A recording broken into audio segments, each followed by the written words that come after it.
Welcome back to a brand new episode of No Neutral. Last time you guys saw the greatest tier list ever created, the best tier list known to man. Brian, a few people actually disagreed with us though. I don't know where their brain was. I don't understand what they could be thinking, because that was, you thought we had the objective tier list last time. No. We had the real objective tier list because, we know what we're talking about, just like we know what we're talking about with this past weekend CPT. But before we break down exactly how correct we were, let's first give a shout out to our co-host in Japan and the audience in Japan for watching No Neutral. Thank you so much for tuning in. We appreciate all your continued support. But that said, are we psychic? Are we geniuses? How did we call it? Nephew wins CPT West number 2 here in America for North America, USA and Canada. But, is he the real winner today? Because we have an unusual situation for the first time here for CPT 2021. Nephew was already qualified for Capcom Cup. Dark man, here to gatekeep. Time. So someone else claimed that prize, that ticket to Capcom Cup, and that is, of course, Chris CCH. Chris CCH comes in second place for the NA West tournament, but, that in this case, second place is good enough. It was good enough for him. I mean, second place clearly good enough. That's the understatement of the century there. I mean, punching your spot into Capcom Cup. This is probably the first time in history that I can remember somebody putting up a long, happy series of tweets after not winning the tournament. Right. You know what I mean? And it made perfect sense. It's like the first time I've seen something like that, like thanking his mom and all that. But like to dedicate yourself to something from such a young age, because a lot of us don't really know what we want to do until we are like much, much later in life. So for Chris to be able to figure out what he wants to do and follow his passion and then succeed at it like this as well. Of course, recently picking up that sponsorship with UYU. And another thing I'll say with this is we hear a whole lot about the sponsorship curse, man. Like some of us have experienced that before when you first get that sponsor. But when it comes to Chris CCH, he just immediately decided to prove his sponsor right for picking him up. He didn't rest on his laurels once he got that sponsorship, because he is a grinder. I mean, the West Coast has a lot beyond just like WNF. There's lots of smaller regional online tournaments, and I'll just be browsing through Twitch Street Fighter 5 section, just hopping around and seeing all the tweets on Twitter for local events. And Chris CCH is consistently in almost every bracket every night of the week, putting in that work to make sure he stays sharp with not just 1, 2, but 3 or 4 characters. So he's kept up with the times to keep grinding and stay sharp. And this was no easy feat. We talked about him coming in second, but let's talk about his bracket run a little bit. Top 16, he comes out swinging with his little quote, and he mentioned Flaquito being the guy who crushed his hopes and dreams back in Capcom Cup LCQ 2018, I believe, for eliminating him from the tournament when he was so close to making it to like the top 8 or top 3 position. And he said he never forgot that. And you know what? He didn't forget it that day either, because Flaquito smoked him 2-0. That's when Chris CCH went to losers. And I believe that's a bit of an upset based on the seeding, but Flaquito's always been super strong on the West Coast, and they've traded tournament sets before, so it's not like too surprising. So he goes to losers relatively early for what he was seeded for, and that run, he had to take out Dankadias after that, and then moving on to top 8, he had Matoa, Filipino Man, Flaquito he beats in the 3-1 run back there, so finally getting his win over Flaquito. Then came the ultimate match here, the losers finals, because Nephew was just smoking everybody free in winners at this point. Dark Neff was in full effect. 3-0, 3-0, 3-0. Filipino Man, Samurai, and then we saw the reset in the grand finals after that. But he was sitting pretty in grand finals winner's side, so the losers finals became the deciding match for who was going to get into Capcom Cup. Because the other storyline here was Samurai versus Nephew. That was like the other narrative this whole time. And then unfortunately in winners finals, Nephew, man, he shut Samurai down 3-0 clean. That was bad. Of course, like you said, to make sure we wrap that up though, in the losers finals, that's where the grand finals was losers finals in this situation. And I think that's actually a very hype and exciting thing, to be honest. Like, I was wondering how it would be having a repeat champ in grand finals or something, but looking at it, it's just one set. There is no chance to reset. You don't have any advantage. Right now, first to 3, one of us is in Capcom Cup, the other one gets nothing outside of, some money, but you don't really care about that money at a time like that, I'm sure. So for Chris CCH to go through and win it like that was a beautiful play, man. Clearly this format actually works. The people at Capcom know better than me. I did want to see a Chris CCH interview right afterwards instead of the Dark Neff interview. However, I did like the fact that Nephew put the gate in the background, so it made me prefer him having the interview anyway. That was very respectful and super dope. But that loser final, man, the drama was great, but the most important match technically in a tournament has to always be grand finals. And in this case, it was a grand showcase because it's always a beautiful thing when we get to see Ryu on display. And Nephew came out. He knows he's already in Capcom Cup. He feels like if the chips go down, he can always bring it back because he's that confident in his skill up against all of these guys in this bracket. And he goes down 0-2 with the Ryu. He tries to bring it back with the Carlene. He gets reset. And then, at that point, my man Chris CCH, he's on fire and goes up 2-0. And Brian, something happened after that. Yeah, I'm glad Chris CCH got the reset because someone who just qualified for Capcom Cup after going through the bracket all the way through losers, they could just be like, I'm done. I don't even care what happens next. But Chris CCH, he came in with a fire in his belly, wanting to make a statement in that grand finals. And I'm happy he got the reset because I love to see hubris be your downfall. So when Nephew's trolling around with the Ryu, I love to see Chris CCH smack him up. I mean, he deserves it. You know what I'm saying? Like, it's one of those situations where, like, yeah, I should be trying a little bit harder here. But when that reset happened, like you mentioned, Chris CCH went up 2-0 against Nephew. I think that's when you see why Nephew has won the last 3 CPT events in the West Coast. You start to understand it a little bit because at that moment, I believe Chris CCH was up two games and a round, ready to close out the whole tournament. And what do we see happen? We see the reverse 3-0 sweep from Nephew. And I think this just establishes, this is why Nephew is the next level in the West Coast. He's the guy to beat. He's the West Coast representative because he's able to perform under pressure. He's able to keep his wits about him and doesn't let the high pressure situation get to him. Chris CCH, he's at that, he's cracking that ceiling right there. He has the skill that when he's on and he's hot, he's able to get the job done. But the next question for him is, can he perform under that pressure consistently throughout a bracket full of killers from all over the world? We're going to have to find out. When he goes to Capcom Cup, Nephew has clearly said, I'm ready. I feel like at this point, Nephew has stated clearly, I'm ready for the next chapter. I've proven all I've had to prove. I got CPT 2020, both the 2021 events and EVO Online on the West Coast. He's ready for something bigger, right? Now, Chris CCH has the opportunity to tag along to Capcom Cup. I want to see what he can do there. Can he get to that next level and really just become the next tier of player following Nephew's footsteps to be the elite of the West Coast? We'll have to see. His play was out of this world throughout this entire tournament, only getting stopped by the big dog of the yard, Nephew. But I'm very interested in seeing what he has to say for himself in that performance that he put forward. Ladies and gentlemen, we do have an interview with the man himself, Capcom Cup qualified Chris CCH. Chris was able to get that qualification over Samurai, cement himself as the #2 representative coming from North America West to really show up big for the West Coast. And I'm excited to talk to Chris. I got a lot of questions. Yeah. Hey, Chris, how you doing? How you feeling? I'm feeling great. How are you guys? Oh, man, we're loving it. The first question I have, because this quote was my favorite thing, I think, out of the entire weekend, is your initial quote for Flaquito. So please, I need you to break down. There's the quote on the screen. Yeah, there it is. I still remember the Capcom Cup 2018 LCQ where Flaquito crushed my dreams and beat my guile with Sakura. Now the roles are reversed, and I will make sure that he also fails to zone out this gorilla character. So my follow-up question to that is, after he beats you 2-0 on the first day, and you came back today, how good did it feel to just put the demon to rest? Because the way you were playing after that, I was like, man, this guy is there's so much elation. And it really reflected in your play, and I was so impressed. So how did you feel about vanquishing Flaquito and getting that salty run back? Like, Flaquito, he's a very good friend of mine. Like, okay, good. So it's not like I'm out here, I hate this dude, I want to destroy him. That was not exactly my mentality going into the match. If he had beaten me, I would have been rooting for him so hard against Samurai too. But at the end of the day, I will say when he beat me in winners, it was like, I would say it's a bit of a shock. Not that he's not a good player. I just felt pretty confident going into the match.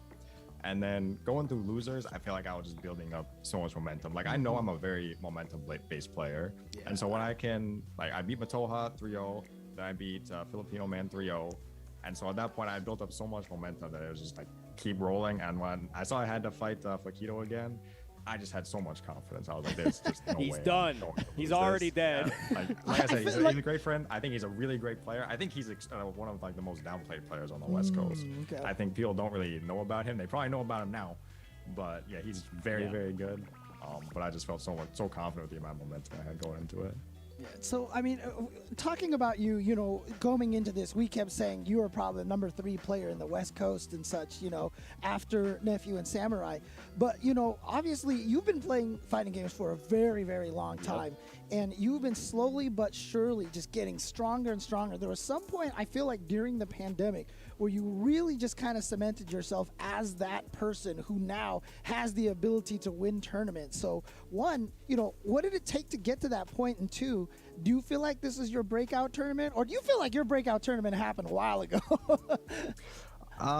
Yeah, so over the pandemic, I've definitely improved like so much. I think I'm almost an entirely different player than the person I was before the pandemic. Like when I watch back my match from offline, it doesn't even seem like the same player to me. I've changed so much. And when quarantine started and everything, I just told myself like, okay, I'm going to enter every single online tournament I can. And I'm just going to try to improve as much as I can as long as this, quarantine is happening. And, huge shout outs to WNF, because when it comes to online tournaments, like they are probably the biggest online tournament weekly on the West Coast. But yeah, I think the improvement I've had throughout quarantine is just, it's kind of insane. And like I said, it just came down to the very consistent practice, entering WNF every week. Okay.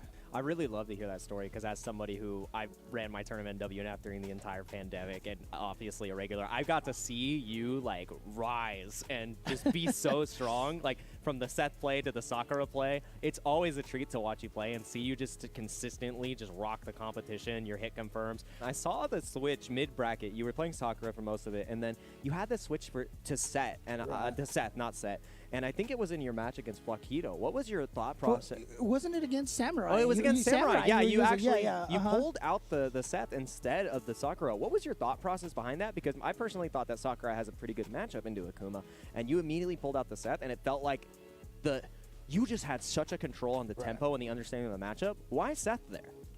So first of all, I do think Seth was better. I think Sakura is okay against Akuma, but I do think it's like slightly losing for her. Whereas Seth, I think it's like pretty close to dead even. Okay. And the biggest thing I thought about was like, okay, my Sakura right now is so warmed up. I could definitely go Sakura here. But when it comes to the matchup, obviously me and Samurai have played an absolute ton. Like, like so much. We played so much. And the matchup is always Akuma Seth. So I was like, at the end of the day, I have like two options here. I could go for a surprise pick with Sakura that I haven't practiced quite as much because I'm warm with the character, or I could just believe in everything that I've practiced throughout the entire pandemic. This matchup that I practiced for hours and hours and hours and labbed so much, I like know almost every intricacy about the matchup at this point. So I was like, I'm just going to trust in what I've practiced throughout like 18 months pretty much. That's smart. So I just have to ask this question, because like this, I like asking this question. How does it feel to hear the phrase Capcom Cup qualifier Chris CCH? UIU Chris CCH, don't forget. Chris CCH. How does that make you feel right now? I don't think I can quite process it yet, because it's been a dream I started competing in 2017. That was the first year I really went to any CPT event. So 4 years now, that's been a dream. And for so long, it's been a dream that is basically out of reach for me. I never had like a good chance of qualifying for Capcom Cup, except, the one Capcom Cup 2018, where, we don't talk about that one. The LCQ, I might have had a chance there. Something happened that we don't talk about. Other than that, we don't talk about it. Too many good opportunities to actually make it into Capcom Cup. And this year, it's such an honor to be there. And I know last year, I think pretty much everyone expected this was going to be a repeat of last year, where it's going to be Nephew and Samurai that qualified. And Nephew obviously made it in. I am going in now instead of Samurai, and I think it's kind of a tall burden to carry in a way, because I want to play in a way that will, make all of the players on the West Coast proud to see me representing them. Mm-hmm. And Samurai has all that experience and all that offline tournament experience. He has a fantastic mindset. He's taught me so much about just improving my mentality. And now I'm going to be the one that represents the West Coast along with Nephew instead of him. So it's a heavy burden to carry, but I'm very looking forward to learning a lot from both Nephew and Samurai. I do think, even though I won, I think overall those two players are better than me. And I want to learn a lot from them about competing at the highest level to get ready for Capcom Cup. And that's what's really most important to me now. I see you going the distance. And one thing I'd like to ask is because, you said you thought it was an unattainable dream, and now your dream is a reality. Like, I know it hasn't sunk in yet, but you're going to Capcom Cup, bro. You did it. You earned it. And how would you say, because, you started somewhere, 2017. How would you try to tell the next generation or the new players, like, how do you think that they can get to that dream? The real thing is, though, you have to keep practicing, and you have to keep trusting in your practice. You're not going to see results right away. There's probably people in your region that are stronger than you currently, and if they're good players, they're probably going to keep getting better. You might, go to your local or play in your local online tournament and feel like I'm losing to the same players over and over again. I'm not improving, something like that. But keep in mind, everyone around you is improving. You have to just trust in the practice that you put into the game, that it is enough for you to improve. And you have to trust in your local scene as well. You gotta, believe that your scene is strong and that they can help you improve. That is a very huge thing. You cannot improve just on your own. You need to work with the people around you as well. Thank you, and congratulations again, Capcom Cup qualifier, Chris CCH, on an excellent tournament played, and can't wait to see you at Capcom Cup and to see you represent the West Coast with that excellent soccer and Seth. Yeah. Always good hearing from the young bloods of the FGC taking over for tomorrow. But actually, I can't really say taking over for tomorrow, because as we see, Chris CCH is today just qualified for Capcom Cup. Clearly, he already has his grasp on things. But one thing that I want to make sure that all the viewers have a good grasp on is the significance, the severity, the weight of what's about to happen next. Ladies and gentlemen, this is the first time that Russia and Europe East has their own CPT event. Last year, it was controversial, man. We got to keep it a buck, Brian. Last year was kind of weird because you had like Russia East, then you had the Middle East in it with Big Bird and Angry Bird and all those guys. You had Norway, Phenom is in it and stuff. It was too rough, man. Like a million miles apart. The lag was insane. So, of course, because of that, Capcom remedied the situation, gave them their own event, and now they can put their talents on display without having to worry about any type of extracurricular interference. And I'll tell you what, bro, I know they're all going to be hyped up to put on a show.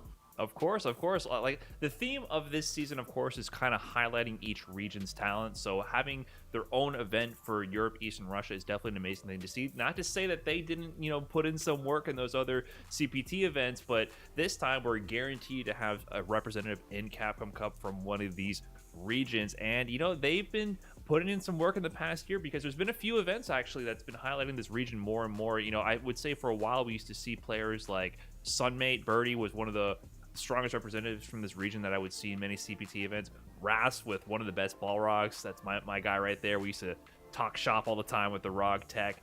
But there's been a new generation of players that's been kind of, creeping up on the power levels here that I'm really looking forward to seeing. So, of course, if you look back at the big events we've had recently, Intel World Open and EVO Online, there was Russian regions, Eastern European regions, and there was a lot of strong players in those events. But I think we got to talk about the one who won both of these events. I'm talking about, of course, Jamie TTM. She won both EVO Online and Intel World Open for the Russia region. And I mean, that's a clean sweep right there for two of the biggest events this region has seen in quite some time. So I think she's the person to beat right now. And I think she kind of did it in style. You were mentioned before, off camera, how, there was a little bit of some disrespect maybe in the gameplay as well. I feel like Jamie's just like a, how you kind of can get the feel of someone from how they play. I feel like we can see Jamie's personality just through the gameplay. And, it seems like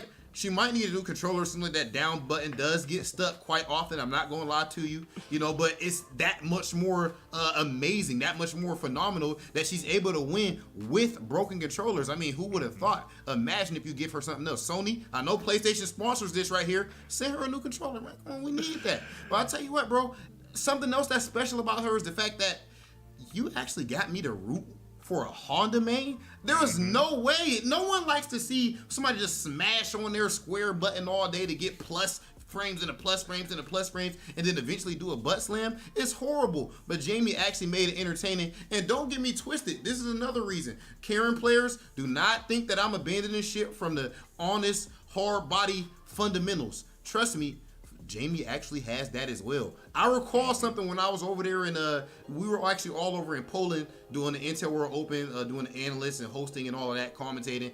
And there was this one spot where F Word brings up something about Jamie not being able to whiff punish, or I don't know, I forgot, I don't want to put words in his mouth, but it was something along those lines about footsies or something. And immediately in the next game, Jamie goes and hits a mean whiff punish and then it starts like teabagging him as soon as the round started.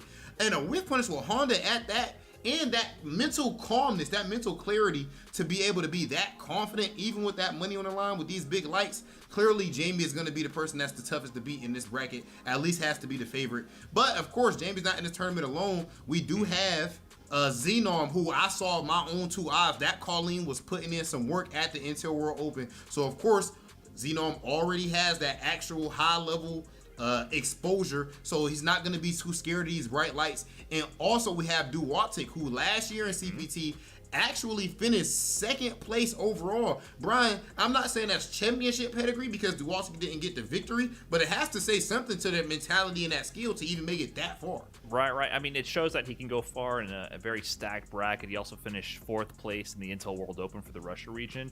And, you know, last region, like you mentioned, there was the issue, you know, the elephant in the room with the vast distances that the players are playing against. But he did get a win over Big Bird. Now, was that the most suitable condition to be playing in? Obviously not. But I think this would be a great opportunity for someone like Duchastic to kind of perform with the lights on him, where there's no excuses, right? You're playing with your contemporaries, you're playing with your peers here, trying to battle out for who's going to be the strongest and the representative in this region. So yeah, I'm super excited to see who's going to come out on top, but I really want to see, you know, Jamie rocking not only Honda but also Nash. You know, that's an annoying duo right there. Some people were shocked that we had Nash in the B tier, man.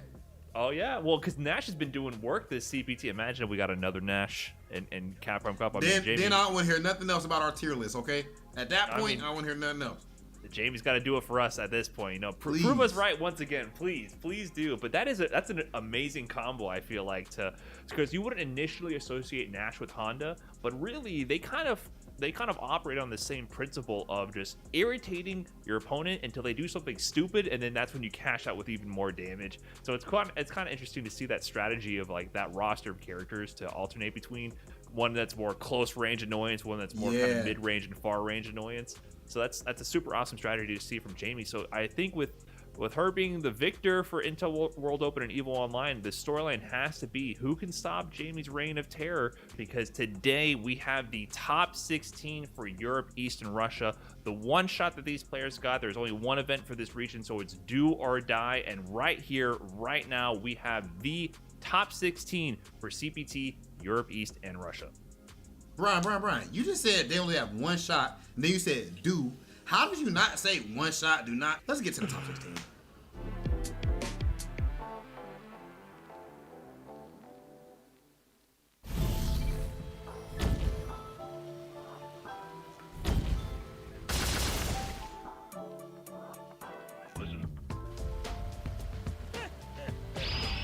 I guess it's time to start warming up.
Welcome to the centre of the world. Great Britain's mighty capital, London. This country is incredible. I will become a lawyer. I have to. So then, let us unravel this mystery and discover what events led to this curious murder.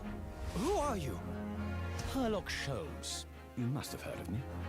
We must solve this case, Naruhodo-san. Let us engage in the art of deduction, Mr. Naruhodo. Well, what have we here?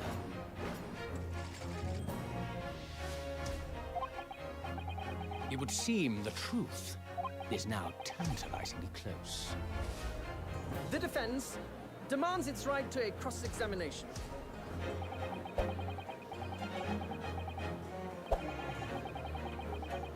Objection! Your testimony completely contradicts the facts. Objection! My lord, with all due respect, this is an outrage!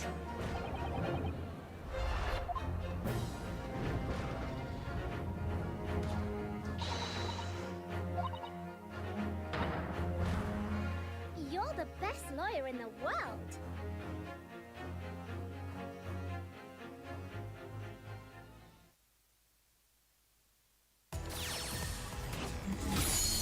What's the meaning of fate? You shall know. Was there the shot? Sword fire! Punishment! Was there the shot? Can you keep up? Sword fire! Sword fire is the end for you. It's your destiny.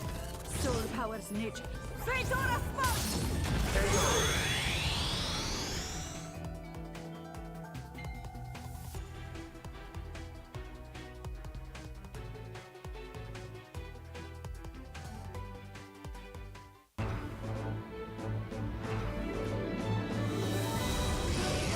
All riders have to strike out on their own.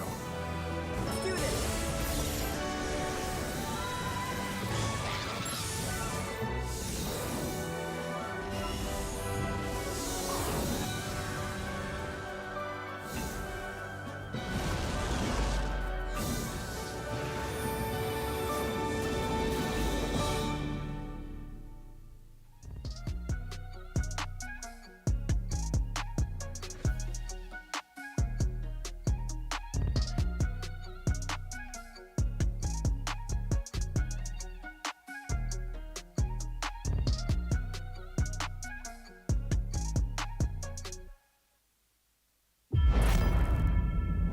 It ain't too late to run off to Mom, Dad. These matches are going to be even more ridiculous. If you know anything about Street Fighter, you do not doubt the GOAT. My man is always getting GOAT. You thought I was playing? Oh, you're hella dead. The main event! Help me out, Nadeshko. Look how much it means to him! Wow! That's not over! Are you serious? My man is reading right now! My man is reading!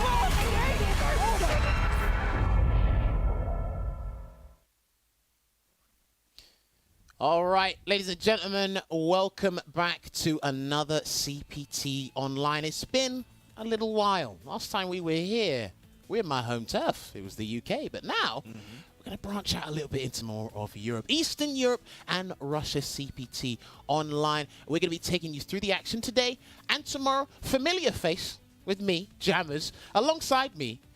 We've done this through Zoom call. We've done it through Discord. Yes, indeed. But somehow, the people told me, Ovaha's coming down to the country tomorrow. And I was like, okay, we'll do that. Let's rock with it. So, Ovaha, your first time here on an online CPT. How are you feeling today? I'm feeling great. I'm feeling super excited. I can't wait to see the talent. Some of these names are already familiar.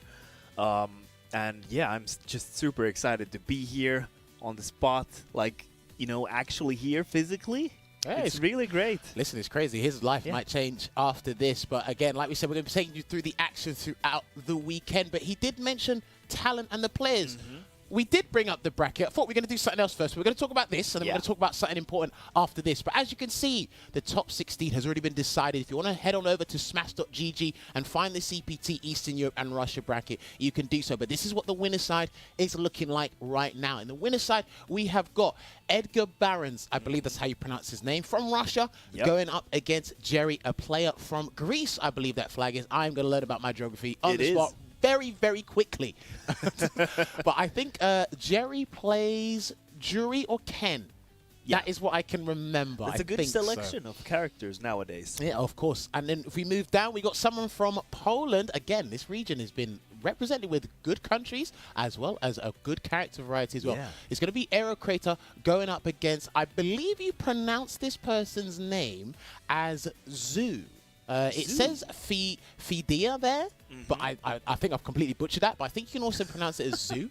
I'm not quite sure, but I'm going to double check with the stream team. And obviously, if we go down to another part of the winners' quarterfinal bracket, we got these are names we're more familiar with. Talk to me, Ova. Who have we got? So we got Jamie TTM, fresh off the Evil win, you know, doing really good in the Intel World Open. Doing good, like all these multiple appearances.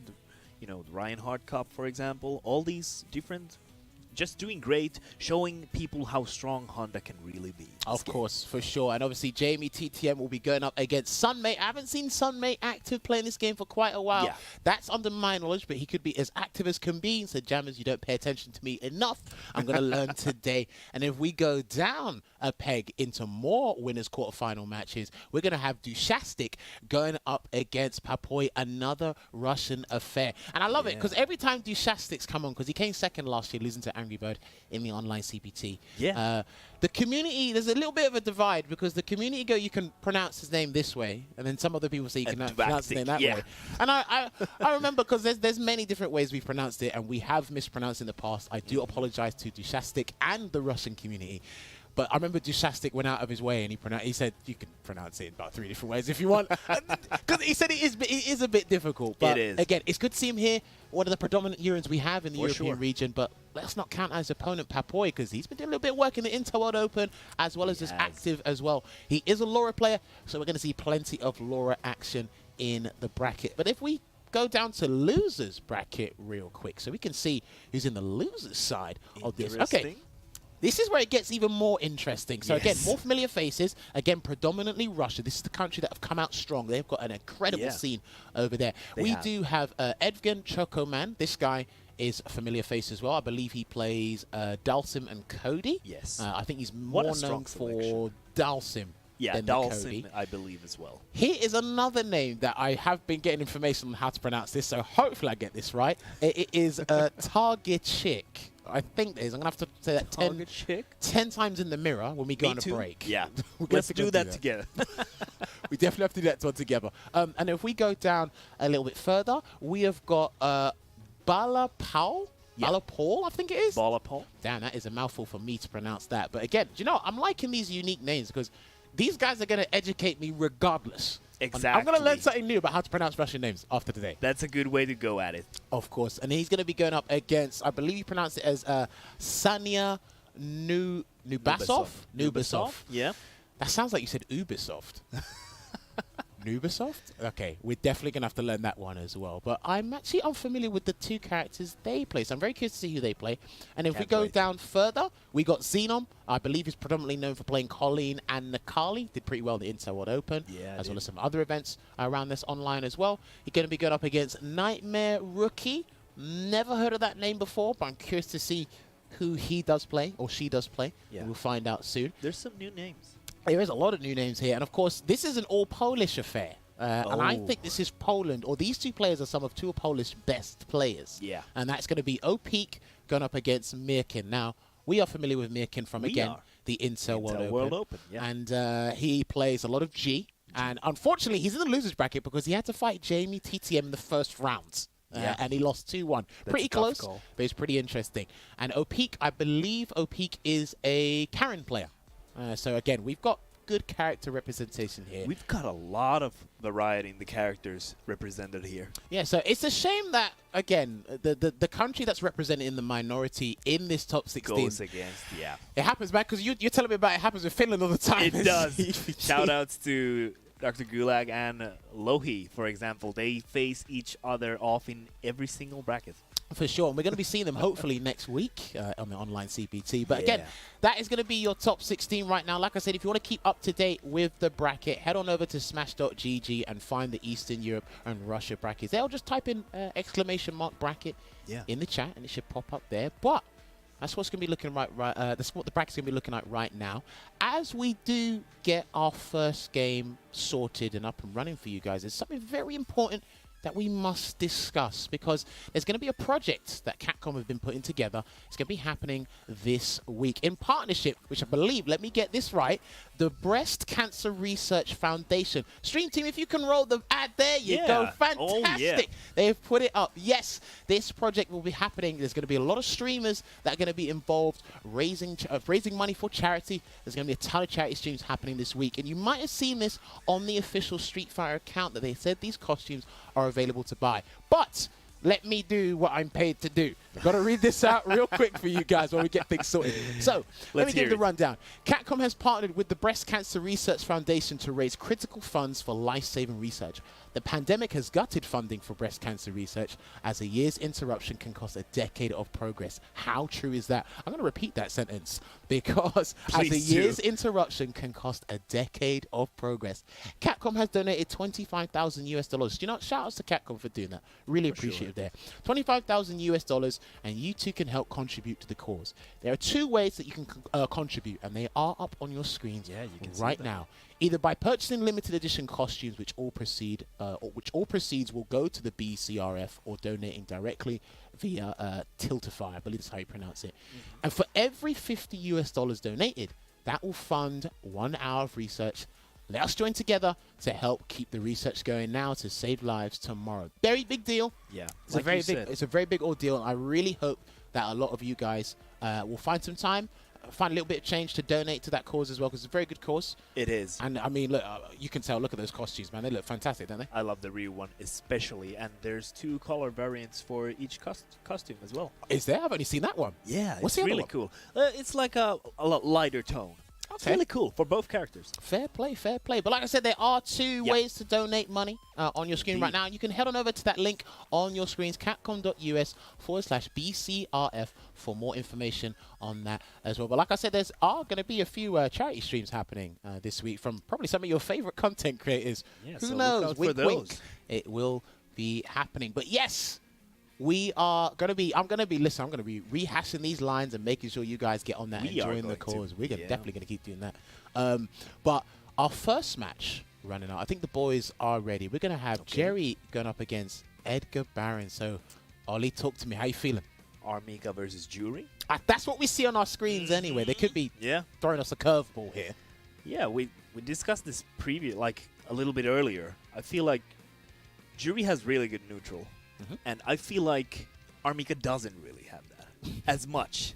And like, it's gonna all come down to whether Armika is gonna close the gap, get the guessing game going, or will, you know, Jury be able to keep that Armika unleashed. Oh yeah, just the craziness, how aggressive she can be. Exactly. I guess it depends on how brazen Edgar Barons is feeling today. And is it going to be up forward or not?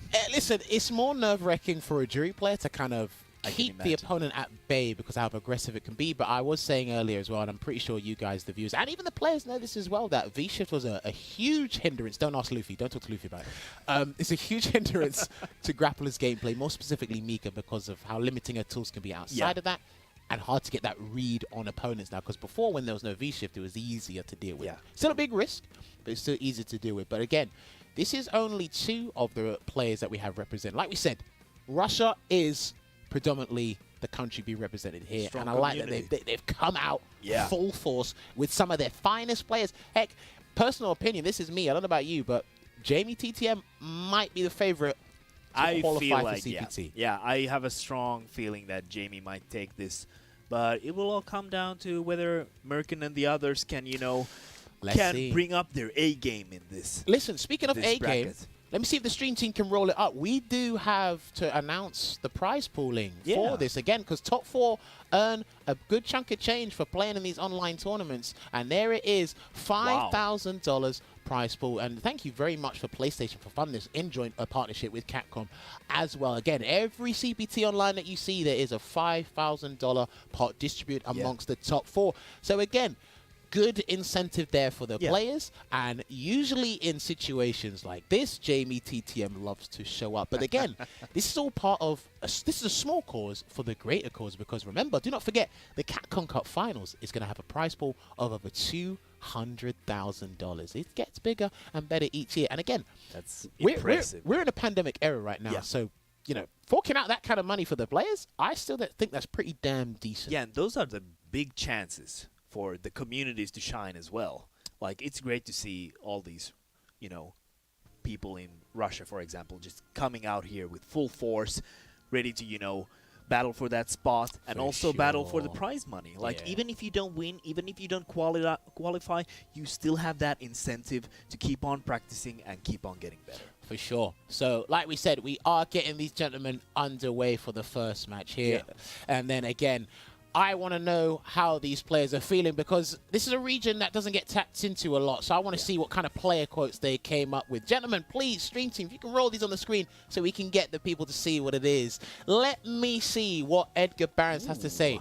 I know all of my opponents, and I think this will not be easy. Is it not going to be easy for them or not easy for you? I love how you set it up as being so ambiguous and so mysterious. Like, we don't know what Edgar Barnes is thinking about this, but we will see. We will see if it's going to be hard for him or for the others. Listen, let me make something abundantly clear. Shouts to Rob TV and Brian for always providing quality content for the pre-show.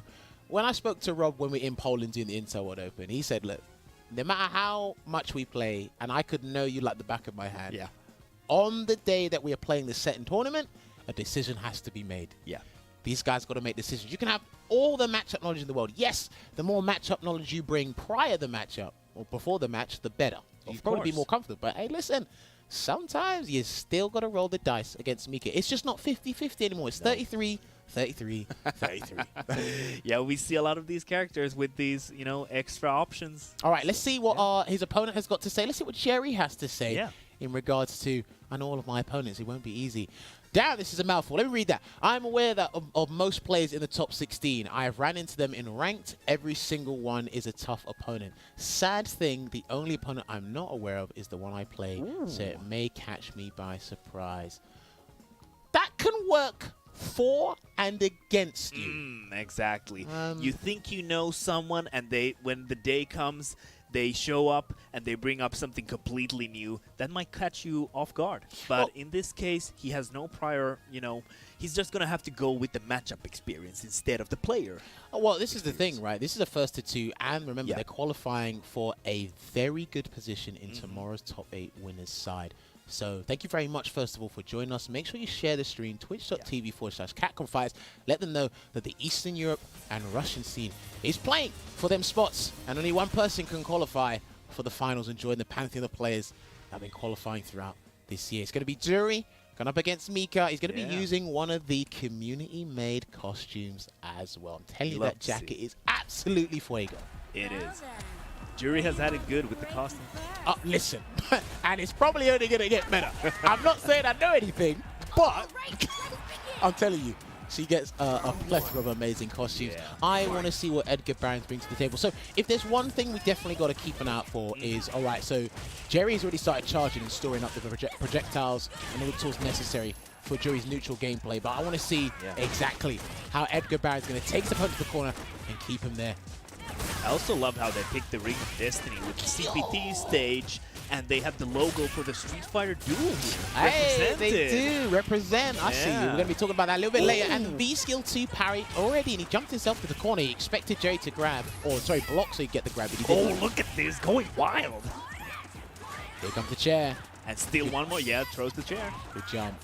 freeze time, yeah. So now that it freezes time, you get a little bit of frame advantage depending on your situation, because before it never did that. You were severely punishable. But despite fighting tooth and nail, throwing everything in the kitchen sink, Jerry takes that round. Yeah.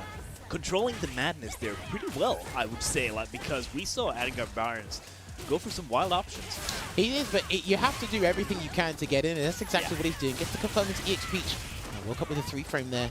You can actually do, because Jerry has 2 3-frame buttons, and you're mainly going to be waking up with standing light punch, you can actually dash up crouching beating kick from Mika and cover both wake-ups, and the 3-frame will never work because of hitbox issues. So. Yeah, but we're in the corner. Oh, this is going to be a big punish. And the reset. Oh, nice block on that. Ooh! And the air throw as well. Yo! Hey, Jerry making movements. Can he get the round? This might be stunned. It might be dead. Damn, look at the damage. Yo, pick your poison. Jerry. Okay. I see you, Jerry. I bumped into these guys in ranks a little bit. I'm a little bit I don't know what they're going to be bringing to the table. And it's like, listen, remember, like I said, that works for and against you. And listen, in these kind of environments, when you know what's on the line, every hit counts, and every hit, you feel that in your chest. Adrenaline's like, uh-oh. And, like, let me just, like, I feel like Armika is really scared to go up. Oh, yeah, against she's one of the scariest tournament characters to play. Best of 3 situation against Armika. That's terrifying. Let's see if he can keep it up and close this game out 2-0. Or will it go to a final game here? Trying to mix it up as well. And I definitely know a lot of people have been learning from Luffy his, mind game tactics, how he employs these strategies in game. But right now, again, there's a very haphazard approach being shown to us by Edgar at the moment. I think he needs to slow down just a little bit. Yeah, he's slowing down the neutral here. We saw a lot of jump-ins from Edgar Barons. Oh, the neutral jump. Oh, and the forward right away. Oh, that's legit. Yeah, that's legit good combo, because that crouching light kick activation is +5 on hit. Gonna get that confirmed. Reset. We're gonna get this big. Stun him. He's gonna stun him. Oh, look at that. Getting the reset. Oh, still no stun. There you go. Edgar Barons. Look at that. And the reset. Yeah, time to hard guess. knockdown. Right, this is it. Is he gonna guess for the round? Is he gonna DP? What are you gonna do? He was wearing. Oh, look at the jump-ins. Oh, no. Uh-oh, this might change everything. The V-trigger activation right now from Jerry. Oh, no, he's dead. Oh, no, he threw it away. He panicked. Oh, no. He panicked. I get it. On that situation for the activation from Jerry, he went for a throw bait. Edgar did bite, but he did the hard part. No. Damn, you hate to see that happen. All that work for nothing, basically. All right, let's see what it is. Match point here for Jerry at the moment. He's very wary of these DPs. I don't think Jerry is going to do a reversal at all this round. He doesn't have to. Yeah, he doesn't. Like, he has 1 round advantage here. He probably feels pretty comfortable right now. And look at that, setting up the corner pressure here as well. That tug combo is punishable, but Edgar Barons throws out another EX Peach there, gets the grab. Rainbow Typhoon is the corner. What meteor we got? Oh, no, there, he did it. Oh, but here we go. Here we go, Jammers. We're in the corner. That was the worst reversal you've done in your life. I don't do that. You might lose. And time to guess once again, and that is They're panicking.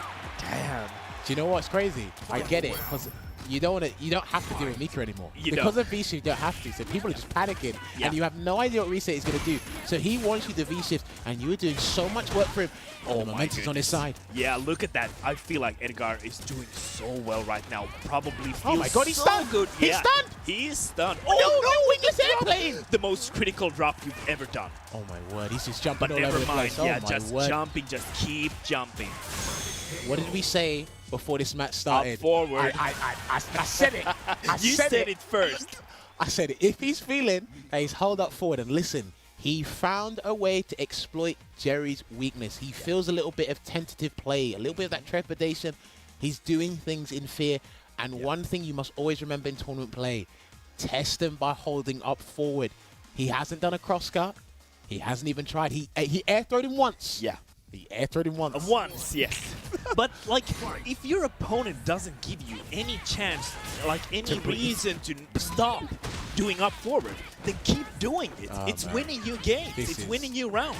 Fantastic, I'm telling you. I love this. Edgar, you might become my new favorite Russian player. I love this. Wild Armika. That's how you're supposed to do it. He'll jump again. Good interruption there. That was minus on hit. And EX Peach again. That. Need to get your meters on point, Jerry, because you might be going to the loser's bracket very quickly. Trying to bait a V-shift again. And the air to air, the jumping light. Jumping light has worked so much for Edgar. Too much pressure going on right now. Good defense from Edgar. Gets that. Touching hard punch. Right, he's got to deal with this. No, he's got to deal with it. So chair's still coming. Still coming, yeah. Nice blocks, nice patience from Jerry, but it doesn't Call matter. out the chair, summon the chair, summon the chair. Oh, he's not going to do it. He's too late now. No, It's too late. Too late. Is he live? Rush counter scaling. Hard to say. Oh, there it is. It is enough indeed. And Jerry takes the round. You know what? He was going to die anyway because that ultra didn't connect. Yeah. Or, sorry, that critical art didn't connect. There's still a hit to do it. The penultimate hit did it. Nice anti-air. Nice. Finally getting the anti-airs on point here. Jerry feeling good. Probably really good momentum rolling on his side. This is much better for him because, again, I think what he's realized is if I can't defend, I've got to apply the pressure on him. Exactly. Questioning his defense. Remember, you want to be the guy causing the problems, not dealing with them. But here we go. We're in the corner. It's time to guess. What are you going to do? Are you going to tick or are you going to not tick? Is he going to interrupt? That was plus. Oh, no. And he still went for the C8 anyway. I'm not sure what Jerry tried to do, but he got hit with the peach assault. He's going to wake up reversal. Oh, no. Absolutely no regard from Edgar here. Gotta wait. Just block it out. Block it out. Trust me. Yeah, you need to be patient with that V-trigger activation because the strings Get will... it, They will No, that might be it. No, he spent the bar. What might wasn't confident he's going to connect. Oh my god, what's going on? What is going on? He's dead. Oh, he's dead. I said he's dead. I didn't say who was dead. Somebody was dead. And somebody is not respected assist. This is an absolutely chaotic neutral game. I love it. I love it. It's in the pro ring right now. Like, the wrestling match is on. We got the assist from the sidelines. Nadeshiko there. Damn, I love it. I can't call he's going to win this, and he whiffed another command grab. One thing's for I sure. didn't get thrown. No. You have to notice that Edgar's been doing EX Peach on Wake Up. It is not throw invincible. Yes, indeed. And look at the jump. He's just starting up forward, baby. V-trigger, please block. Just block. Please block. Thank you. Yeah, you got it. You got it. Oh, no, he tried to go in for the big No, he's dead. He's dead. He's dead. They don't want to block. No one wants to block. Oh, my God. It does nothing. Blocking does nothing. Yes, it does, because if it you does block, no damage. He blocked just for a 1 second lock, and then he could have pressed crouch space. I didn't say don't press crouch space. Oh, man. This is fantastic. What a way to start this bracket, dude. Listen, literally, if you didn't think that was a good opener for you guys in terms of this region, you're in for one hell of a roller coaster. Let's go. Again, that was tense for just about anybody. And, it was. You know, full credit to Edgar because he was bringing that back. He was. Like we talked about it earlier, I feel like Edgar got in Jerry's head for a good while in the mid of the whole set there. Like, he was doing off forward, he was doing command grabs, he was doing all the right reads and doing the wake-ups, as you said, EX Peach. Everything was going his way, but then I feel like Jerry kind of got the, controlled the madness in all of that mid. Just kind of realized, okay, I need to go in myself. I need to activate my V-trigger. I need to apply the pressure. Here's the thing. Jerry was actually a perfect example of this. He was too worried about what his opponent wanted to do as opposed to what he can do in the matchup. And that's dangerous against Armika. Yeah, that's so dangerous against Armika. They're going to do whatever the hell they want. Look, take it from me. I made the character for 3.5 years. He did it. Listen to this guy. Listen to this guy. He knows his stuff. But do not forget, ladies and gentlemen, not just only this tournament, but there's tournaments happening pretty much everywhere in the world every day of the week. And we do have lower thirds giving you guys all that ad stuff as well. Yeah. And shout outs to PlayStation tournaments as well. You can head on over to that link and find out more how you can get involved and get some prize money, get some prizes. There's stuff going around the clock, and they want to give everyone that extra incentive to keep playing some of their favorite fighting games here. But yeah, we're going to be getting set up for the next match. I believe it is Zoo going up against Aero Crater. I believe that is. Yes, correct. It is. Thank you very much. Oh, there you go. Stream team. So whoever wins this match will be going up against Jerry tomorrow. Jerry, your work's done for today. Relax.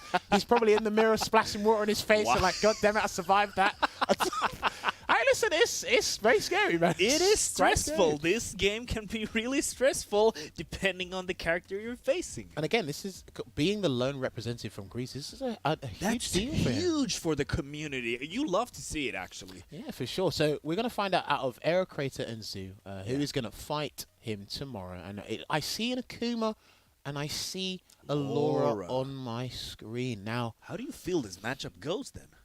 Akuma is someone we've seen a heavy decline in recent months. Yeah. I wonder Akuma why. stocks in shambles.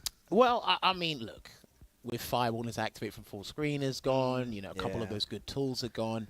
And it's one of those things where he is still a very powerful character, and he is still in that argument of, are you the best Shoto now that Ken has been getting, you know, small buffs incrementally over the past couple of months? There's a lot of discussion on who's the best Shoto right now, and I was really tempted to ask right now, is Akuma a weak character? No. He'll never be weak no matter what game you put him. He's not the glaring strongest character in the game. Not the top, the cream of the crop. Yeah, but he's still a viable option. You just got to work a little bit harder. And again, you got all the tools in the toolbox, but some of them are a little bit rusty. Some of them are a little bit chiseled a bit. And it's like, you know, you can still work with it here. And it really depends on how far players want to go with Akuma as an Akuma specialist. For sure. You just want to go and pick Ken. Because I feel like Ken as overall is a little bit more solid as a character right now. Okay, more health. Yeah, more stun. Health. Maybe even less polarizing matchups. I'm not like really sure. Okay. I kind of have a hunch about that. He has really two good V triggers now as well. Yeah, because Akuma is like all about that V trigger 1 still. Yeah. You don't really see V trigger 2. So I feel like but I feel like all right, cool. No worries. But right, let me find out what our lovely combatants have to say about their upcoming match. Now, talk to me. You know, I'm going to let you read this one. Okay. A man of not too many words. It should be fun for everyone. Wait, is he talking about the players, the stream team, us, and the viewers at home? What? Maybe he means everyone, but just like that. I don't know. I'm having fun at least. That's good. I want him to have fun too, but you're going to have fun fighting Laura. I want to see what Aero Crater has to say in response to this. It should be fun for everyone. Okay.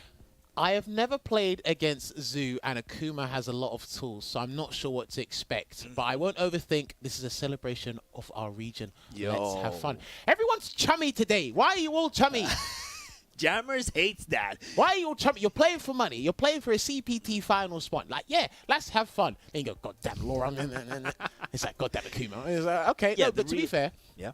Sorry to interrupt you there. Aero Crater has a very good point, as Akuma has a lot of tools. One thing I've always said about players that use characters with a lot of tools is you actually don't know what aspect of their tool set they're going to use, because some players abuse Demon Flip more than the Fireball. Some people use the Air Fireball more than the grounded tools. It's like, right, you got to really find and adapt to the Akuma player at hand. So I actually haven't seen Zoo play before. I am unfamiliar. Yeah, me too.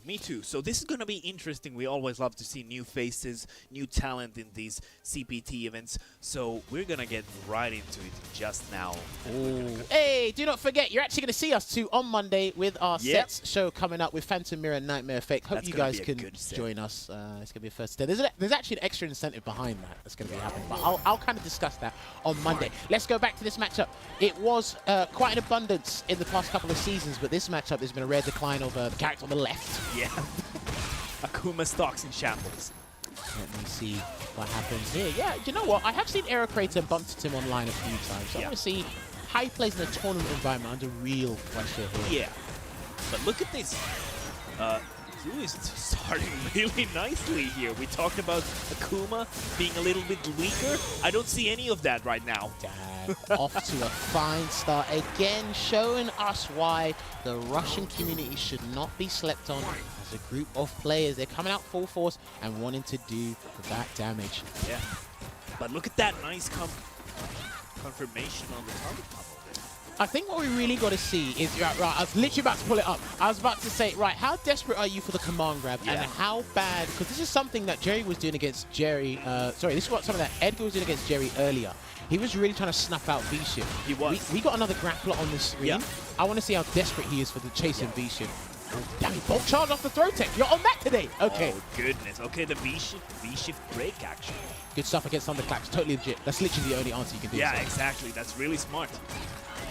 Well, actually, Akuma's got Teleport or EXDP, but for a lot of characters, they have to V-break that. And he tried something there, didn't work out. And look at that. The pressure from just applying that Thunderclap on the screen. Throw? Quite. Oh, the shimmy! The shimmy, yo! Yo. Man like Zoo. Let's go. Akuma not looking so weak after all. No, do you know what? He's shown us still how effective he can be in his neutral game plan again. Exactly. Not so many fireballs. As soon as he got in, Akuma still gets Oki pretty much in most scenarios he's in. And he got him in the corner, applied that really strong throw game, and then shimmied all of it. And also utilizing the really great walk speed from Akuma. He has one of the best walk speed, so he has a really good time shimmying other characters because he's moving so fast. Damn, that was a brilliant jab check on the thunderclap as well. That's something I should have mentioned before as well. One thing you have to really remember about Laura players is they like to do thunderclap pretty much an unreactable range in neutral. If you can check those, even with a low, and he did it with a jab earlier, it's fantastic. Good check on the dash. Yeah, but nice confirms. I've been seeing Akuma with these jab confirms really well. Really consistent in these games. I think people are not confident in their gameplay right now. Command grab rift and everything went a bit spaghetti there. But he gets the grab. Oh, look at this.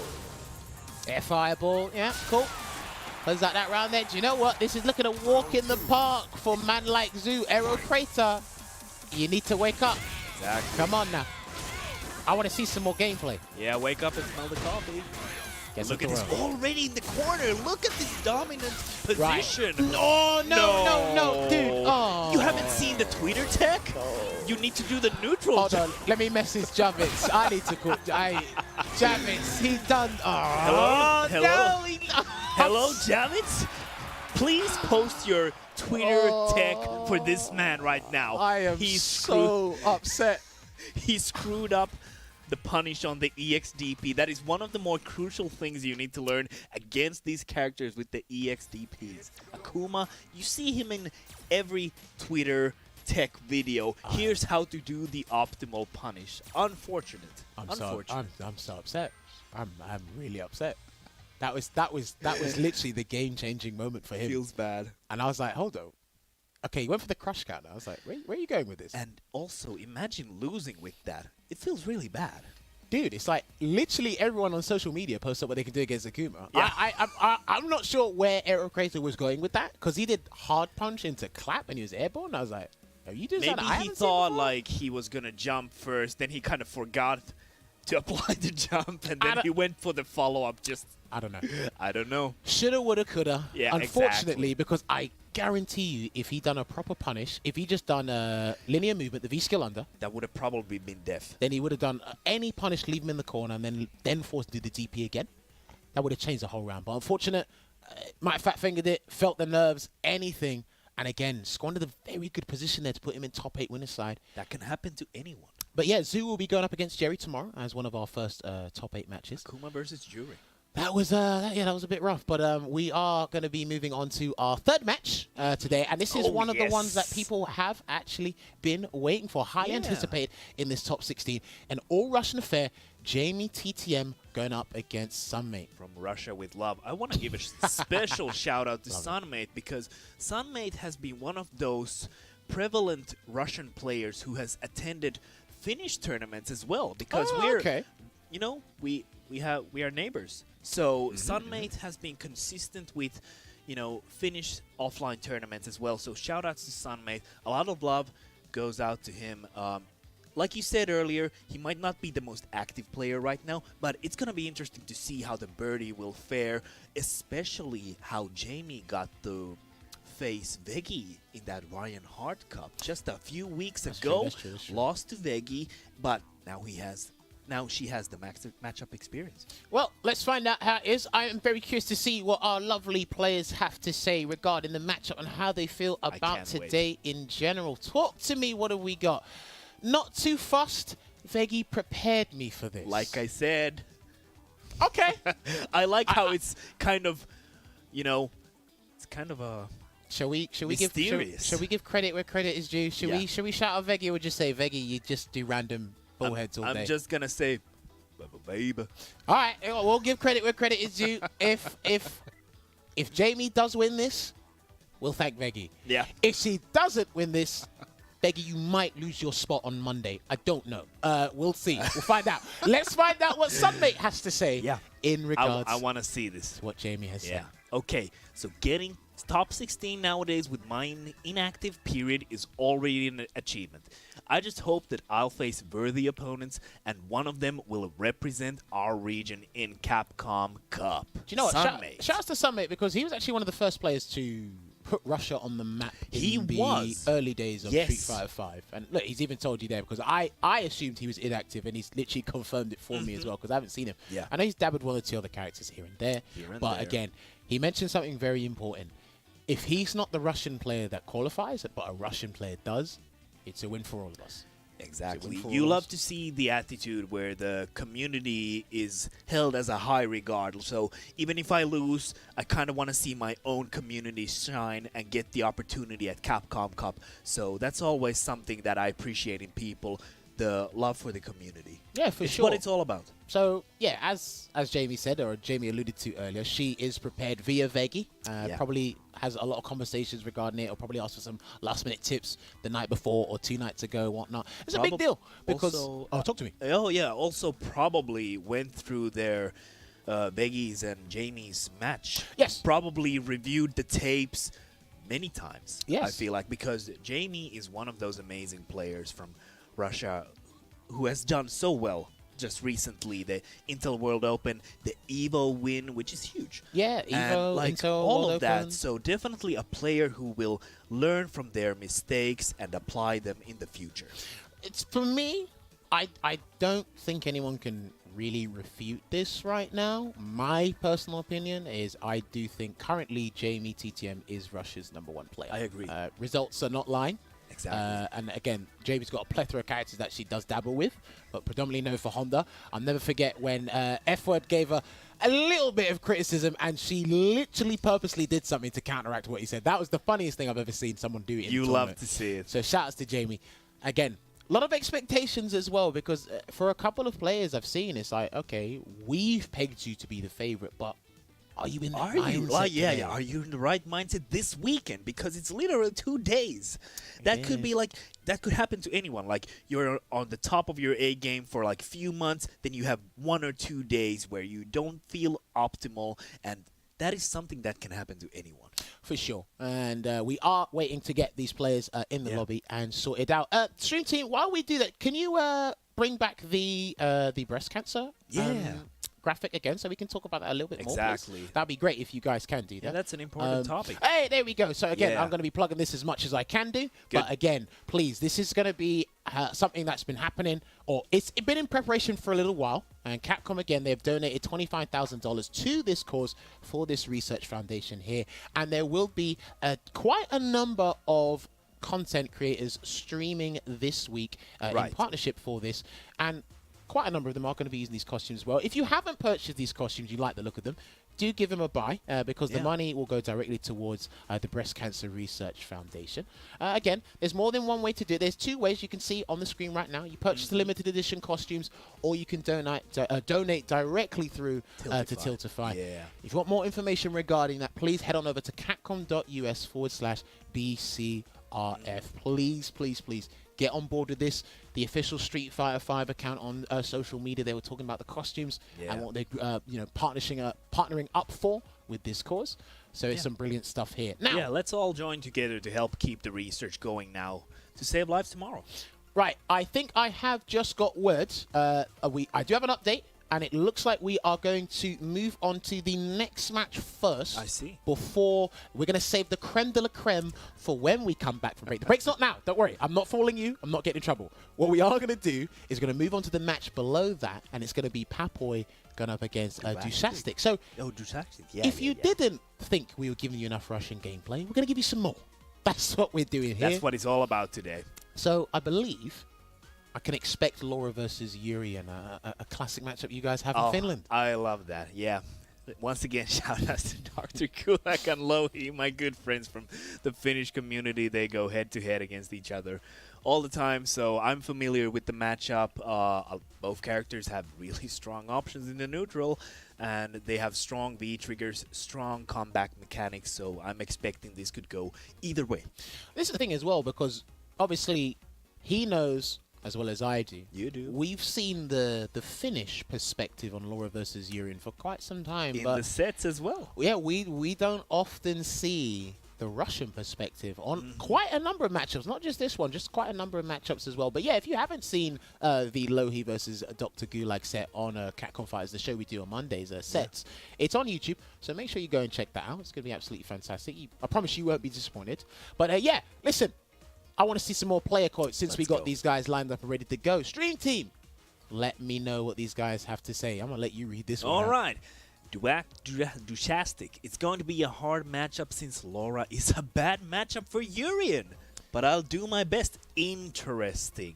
I mean, if you go back to even when Red Bull Kumite happened in the UK, when IDOM and Tokido had that set, I think it was like 10-5, 10-6 to IDOM. Yeah. It can be pretty rough in a couple of areas, and if he said that as well, plus the Urian nerf to his headbutt, the throw invincibility not coming out, or him not being airborne as sooner, that's a detriment. Yeah.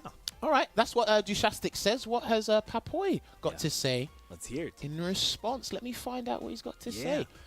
I will land 3 overheads in a row. All right, so you look like a betting man. You're playing the Brazilian Bonita with a bunch of command grabs. I'm probably going to get cancelled after this.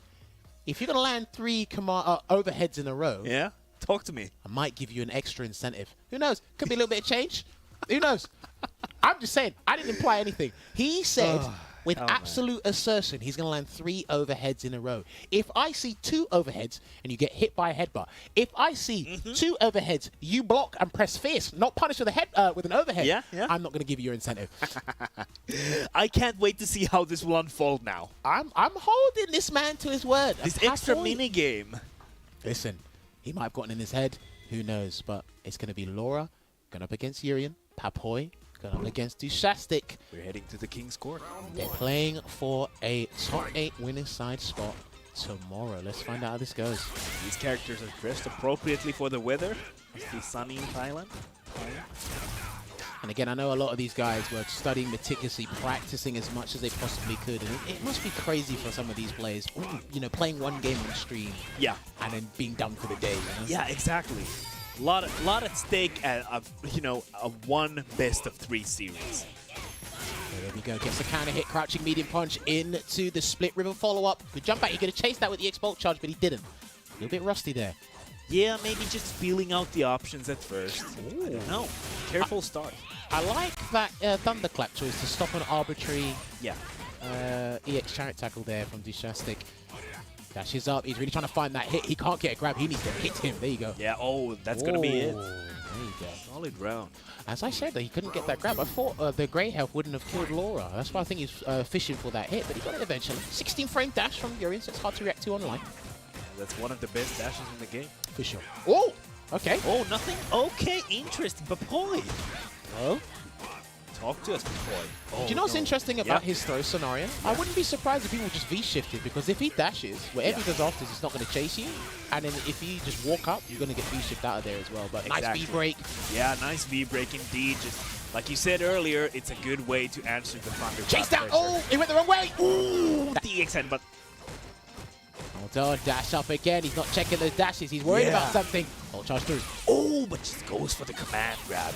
Still has loads of V-trigger. Oh, not quite yet. Oh, what happened? Did he try to hold up? Did he try and back dash? I don't know. He tried to do something, but the moment he chose not to anti-air with even a hard kick, he pretty much lost that round. Good sweep. Nice sweep. We saw that in the set series as well. Like Lohi was doing those sweeps to Laura to answer in the neutral game. Gonna get that O key and a chase down as well. There's the stun. It could have been, but he's gonna be greedy and he's gonna close it out regardless. Fear me with the indignant thunder, and he's gonna do this lovely combo. Is he gonna do it? No, he did a different one. Oh, but never mind. It's still a perfect, and it still kills Urian. So stream team in the back. Can you pull up Duchastic's player quote again? Did he not say that this was a bad matchup? Yeah. Exactly. Bring that out. I'm pretty sure he said this was a bad matchup, yet he pretty much... there you go. Laura is a bad matchup. It's going to be hard, man. I just wanted everyone to see that again real quick while he perfects his opponent. Let's go. But hey, Papoy starting in a very different way here. Getting the crouch counter to boot. Let me see. Yeah, honestly, I don't think Papoy played that badly. Obviously, sometimes... you get perfected, and I actually don't think maybe he played a badly. little bit mellow, maybe a little bit passive, in my opinion. I'm telling you, this is fantastic, man. It is. And look at these answers from Duchastic. Bulk charge again. And again, sometimes when people say it's a bad matchup, that goes to show you they've done a little bit of work to know why it's a bad matchup. He's trying to exhaust all his options. He's in pole position right now. Crush counter there from Papoy. Yeah, he's clearly thought about this, but He's gonna need a lot more than a thought to save himself from Laura's V-trigger. One activation. What? There Wait, see? you What go. I tell you? See? He blocked. Yeah, you did. I told you. I said if you headbutt, you don't punish with overhead. What did I say? I said, Still has plenty of chances to show that, though. oh, wow. Still got a chance. I don't know, man. The stakes are too high for you to be telling me you're going to land 3 overheads. Exactly, Too high. exactly. But I like the attitude, nevertheless. Crush Look counter. at this. Oh, hitting now. V-shift, couldn't chase it down. It's actually pretty hard for Laura to chase down V-shift in numerous situations on her knockdown. So. Yeah, I've heard from Laura players that it kind of weakens their game in a sense, but that's why they really try hard to snuff it out. Good check on the dash again from Papoy. His dash checks have been amazing today. No overheads for you. Doesn't count. Doesn't count for it. Oh no, Jammers is not pleased. Full charge. He's gonna get another opportunity. He tried to delay. He waited for a V-shift. Yeah, he waited for it. Headbutt. Ooh. Dead. No, drop the combo. One overhead. Overhead, but it wasn't in a row. Look at these blocks. Oh, the trade. Or dashes from Papoy. All right, I hope everyone is keeping count because Papoy hasn't done 3 overhits in a row yet. Jammers, he just hit Duchastic with an overhead. If he starts the next game with 2 overheads, does that count? Does that count? No. Oh, okay. We're setting the ground rules here. Oh, I see. I see. We'll set the ground rules as we go along because no, even he didn't stipulate how he's going to do it. He's just not going to land 3 in a row. Damn. I'm saying. This is amazing. I'm telling you. This is great. We're jumping. Up in the corner. Do you know? Duchastic has been really good at like just edging Papoy to the corner. Yeah. Just passively pushing. And I like that he's really abusing like Yuri's 16 frame dash. You really need to going do in. that. You need to do that. If you want to play Yuri effectively, I feel like you have to utilize that dash a lot. All right, there we go. Gets the split river fall off again. V shifts out into the break. That's not a good idea. But I said that, but he headbutted anyway. He knew what he's doing. Yeah. He knew what he was doing. Yeah, he definitely knows what he's doing. Hard matchup.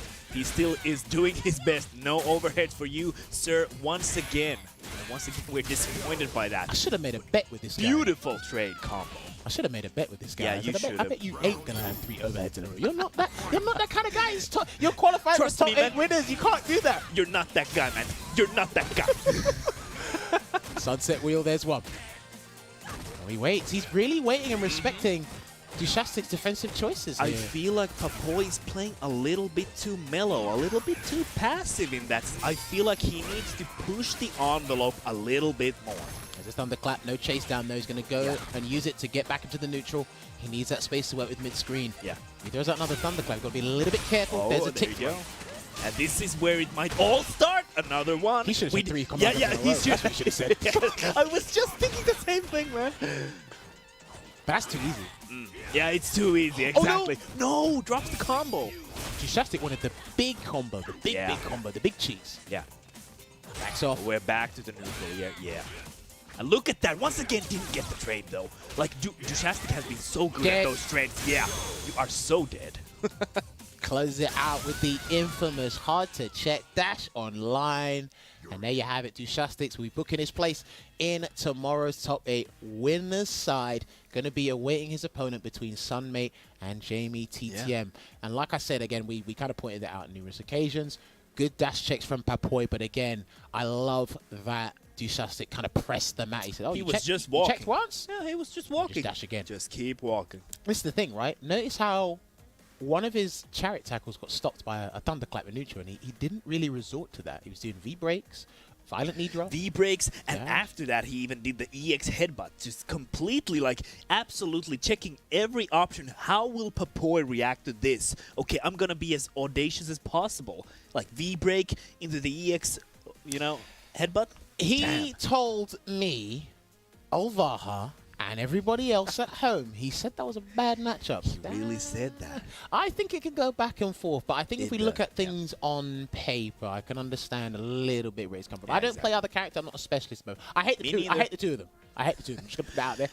Yeah, that's a unifying thing between us, man. I hate them as well. It's crazy. But, yeah, that was some really good stuff there. Great to see that. Exciting. Duchastic has found his way back into the top 8 and winner's side again in one of the online CPTs. Again, a very young, talented gem from the Russian scene. So you love to see it. He might be able to take it all the way. who knows? I can definitely see him coming in the finals here. Now, I just want to confirm, are we going to have this next game being paid out, or are we going to go for a break now? Because I believe, as far as I'm aware, it was 3 games of break. So that's what my stream team have confirmed with me. Ladies and gentlemen, we are going to go on that lovely thing we like to call an esports break. Yeah. But when we do come back, we're going to have more Russian action, intense gameplay. But before we do that, we got to make sure I appease all our overlords and make sure they're happy. Guys, do not forget, if you do love the CPT tournaments, don't forget that there are PlayStation tournaments happening as well. They were heavily in abundance happening in August, and they're still happening even up till now, probably till the end of the year as well. And you can register now. The Open Series for PlayStation tournaments on the PlayStation 4. Please do not forget, because again, because we're at home, I want everybody to feel comfortable and everybody to participate and kind of feel that kind of esports competitive vibe. Yep. Good stuff at home. That's what keeps us improving. But then again, do not forget as well, we also got to talk about our lovely mobile game that is among us as well, right? I mean, since you're here, I might make you talk about it a little bit. You want to talk about it? Dude, I want to hear you talk about it, and I'll follow up. Oh, please do. If we can roll the graphic on the screen right now so the people can see that. Yes. There you see the lovely artwork. Hey, do not forget, man, this is the authorized mobile game for Street Fighter Duel. It is now available in China, and we are still waiting on that global version to also come soon. You want to talk about it a little bit now? I want to talk about this. So we can follow Ryu, Chun-Li, and others to explore the mysterious organization, experience the classic stories with all your fighters, and recall your memories of the original Street Fighter. Counter, stun, combo, super, an impressive array of fighting elements, and the innovative multiplayer combos offer you a new battle experience, challenging your strategy and control. Do you know what I think they should do? I think there should be a CPT through this mobile game. I think I could. Now there's an idea. I think I could qualify for a CPT through this mobile game. I think it's a good idea. Yeah. I said that idea on the spot, but that's just me personally. Yeah. Have we got? Oh God. Yeah. Okay, so we're going to talk about the breast cancer awareness a little bit as well. We brought that up earlier as well, Jammers. Oh, yeah, for sure. Please, again, like we said, there are 2 ways to donate to the BCRF fund or the research. And again, there's 2 ways to give it. You can either purchase the in-game costumes. I think they're actually available for a limited amount of time. I don't think they're going to be just stuck on the market to buy them whenever you want.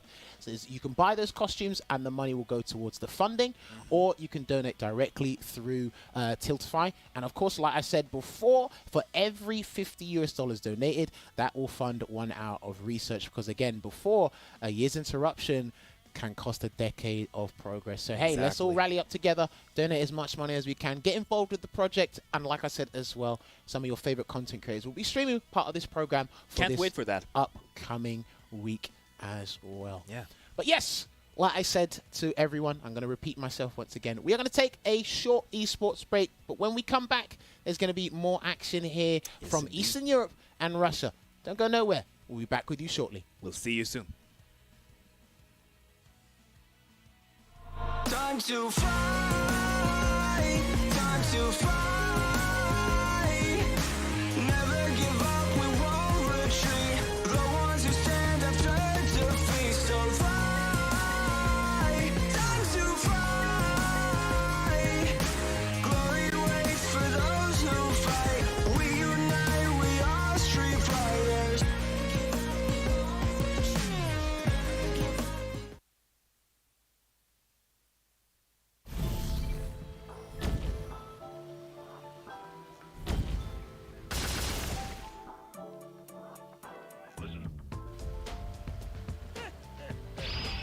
I guess it's time to start warming up.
I wish that I could do something to help. Yes. I thought I had to do everything on my own. Me too. But I've made up my mind. That's good kung fu. I'll finish this! If we work at it together, anything's possible. Right. How about we get started? Yeah. Let's do it.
Welcome back to the Capcom Pro Tour 21 East Europe and Russia bracket.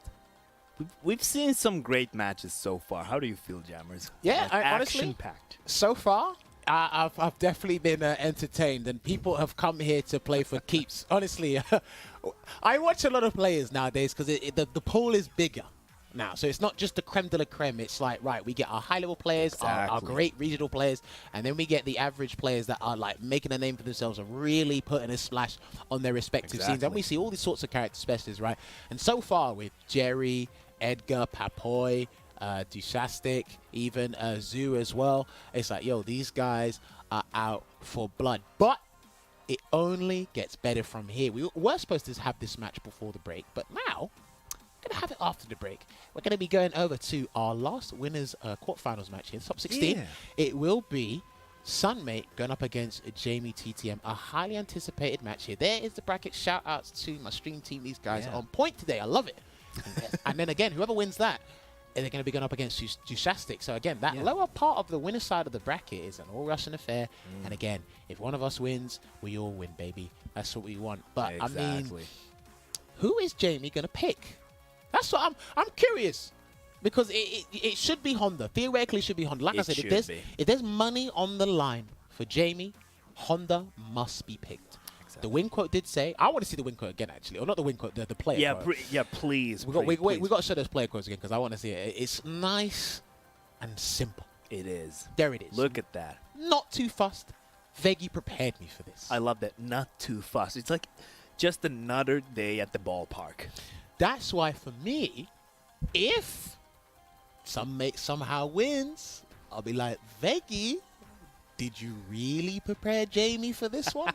I don't know. That's just me. Shoulda, woulda, coulda. But in the meantime, while I'm thinking and deliberating in my mind what we should do, please, can we show Sunmate's player quote one last time, please, so that people can see?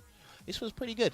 Yeah. Right? Getting top 16 nowadays with my inactive period is already an achievement. I just hope that I'll face worthy opponents, and one of them will represent our region in Capcom Cup. Of course, good old Sunmate.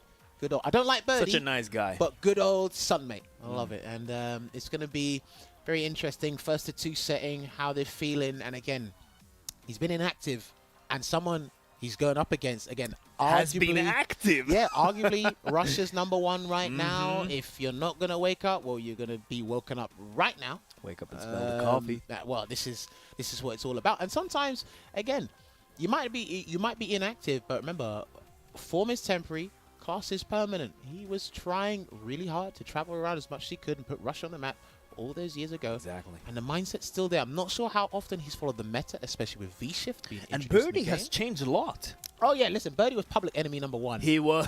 For doing button checks live definitely in the was. game a couple seasons back. For sure. Now you gotta be very careful about what button choices you use. But again, he's still got one of the strongest corner games. And in one of the Street strongest Fighter V. anti-airs with the, the crouching medium punch, for example. It's still a solid one button. It's still solid from particular angles. Not as strong and potent as it used to be in previous seasons, but it's still get a pretty mix decent. up. But it's going to be, yep, Honda going up against Birdie. You're sure. Damn, this is a matchup. I promise you, there's so many matchups you rarely see these days because the competitive big boys. Yeah, it's the competitive player base is it gets kind of smaller and more refined as the years go by. So that's a good way to put it. But this will be like I'm saying right now, this matchup will probably be pretty passive. Like both characters are kind of turtly in that kind of a nature. Both characters rely on big normals. But the thing is, for me, Jamie can go forward whenever she feels like and the chip damage is gonna, keep building up. That with punish with the stand fist as well. Crush counter, it's 100 hand slap. Gets that from the V skill 2 power. And look at that, we're stunned already. Look at this push. The push on that EX hands. Straight to the corner. Yo. Heavy headbutt did that much? Damn. I thought Birdie has 1050 health. What the hell's going on? What? I mean... Wait, both these guys have 1050 vitality? Yeah, they have 1050. Let me find out. Yeah. Double check that, but meanwhile, Jamie is going on with those hands. The hands don't stop.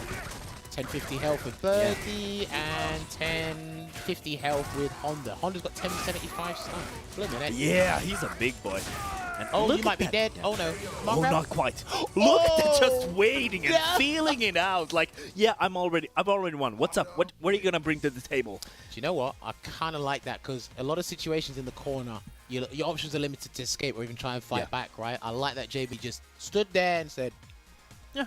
It's like, okay, what's gonna happen? Like, make me scared. And I tell you what, that was a pretty good display of reacting to the throw. Not with a heavy button. She reacted with a light. Yeah. So full respect. Perfect spacing. Perfect spacing. Just whiffing the grab completely. So yeah, that was a bit of a steamrolling. I'm not gonna lie. I'm not gonna sugarcoat it. That was a bit of a steamrolling there by Jamie.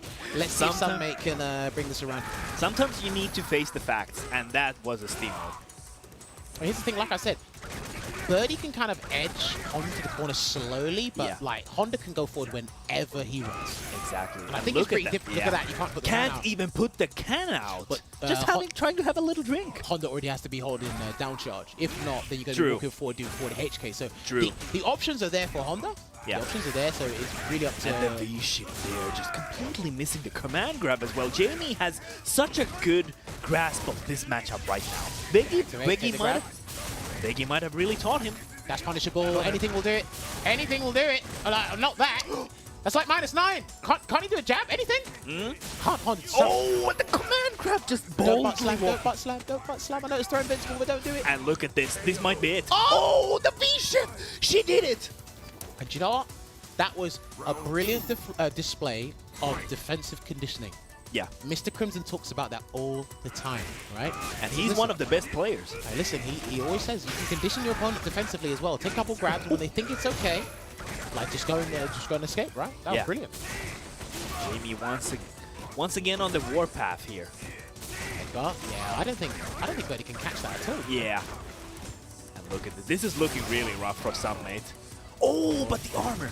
Can't activate yet. All right. Probably take another grab here. Yeah, try. Oh, no. Completely whiffed that. Unfortunate for Sunmate. Looking really bad. Still has the V-trigger, but okay.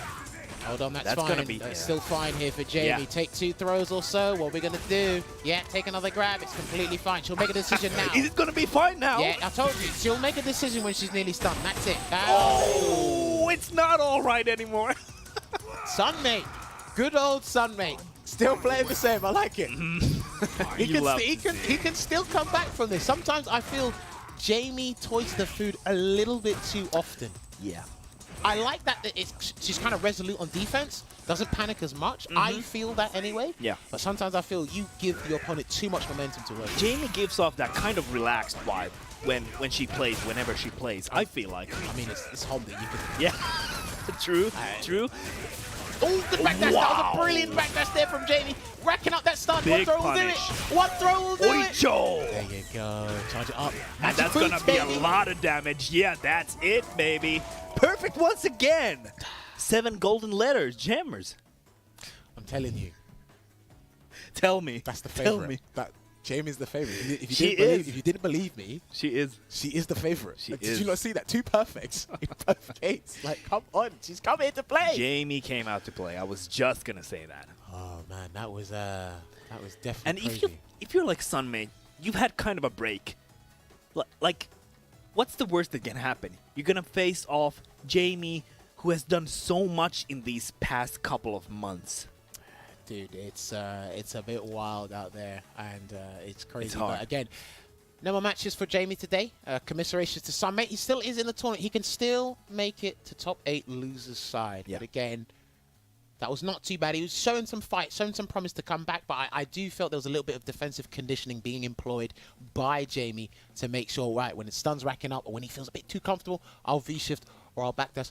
And that's exactly what she did. So that's the winner's side of today's top 16 conclusion. What a winner's side. Now we got to shuffle down to the losers. Let's go. Right on cue. So right now, this is what's happened. If you've just been joining us, this is what's transpired in the winner's side so far. Tomorrow in the top 8, we're going to get Jerry, the lone representative from Greece, going up against Zoo. I know that's something different, but I've been told the information. Zoo is another pronunciation you can say his name. Also, in the top 8 winner side, it will be an all-Russian affair with Jamie TTM, who just played, going up against Duchastic. That is going to be a fantastic match to watch. Probably Honda versus Urine. It could be a different character. Only one way to find out, and that'll be tomorrow on twitch.tv/Capcom Fighters. But then we drop down into the losers bracket. Don't worry. They're not paying me the big bucks to say lower bracket, so I'm saying losers bracket. All right. Tell it how it is, We're in there. And now we're going to be going through the top 16 round 1. We've got these guys in the lobby right now. So we're going to be going up against Targetchick, I believe it is. Targetchick. I can't keep splitting that up 3 times. And he's going to be going up against Edgar and Chocoman. Now, Chocoman I have seen a fair bit in a couple of tournaments here and there. His opponent, quite unfamiliar with, but I do see a Seth. And I see a Dalsim. Is he going to pick Cody? Is he going to pick Sim here? If Chocoman picks Sim, I do expect Targetchick to pick V-Skill 2 Seth. It's a brilliant tool against Dalsim's tool set in general. And we saw that with Commander Jesse. Joss and Commander Jesse. What an entertaining set that was. I was still thinking, like, yesterday. Yeah, go check that out. I was just thinking yesterday, man, what a great set it was. Yeah, for sure. And maybe these guys might do that. Maybe they might have 2 backup characters that we don't know. Because, again, sometimes the character you have representing your character or your player account online. And we've been told that he plays Cody on the side. And Cody's a really powerful character, especially in a tournament environment, especially with V-Trigger 2. I've got to put this out there, right? Okay, put this out there. All of a sudden, I blame 2 people for this. All of a sudden, Cody's decided to just pull out. They threw the pipe away. Yeah. And they pulled out a sword. So I just want to say, I blame Shine and I blame Punk. Would you say that they're motivated? They might be, but I have to keep telling these people because only Shine and Punk were using the knife before. Outside of 1 or 2 players we have in the UK using it, and then everyone just started picking Cody with the knife. And I was like, what's going on? I said, I blame these 2. A little bit of shanking. I blame these 2. But we can talk about that another time if he does. I want to see our lovely player codes for our guys in the losers bracket. Let's go. Maybe there might be a little bit more fire in them. Maybe there might be a little bit more salt. Let's find out what they got to say. So, Chocoman says, in this match, I know what to expect. There'll be a lot of DP.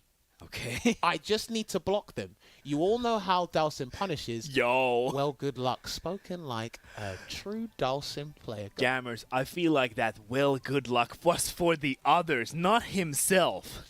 He was wishing good luck to the others because they are facing Dalsim.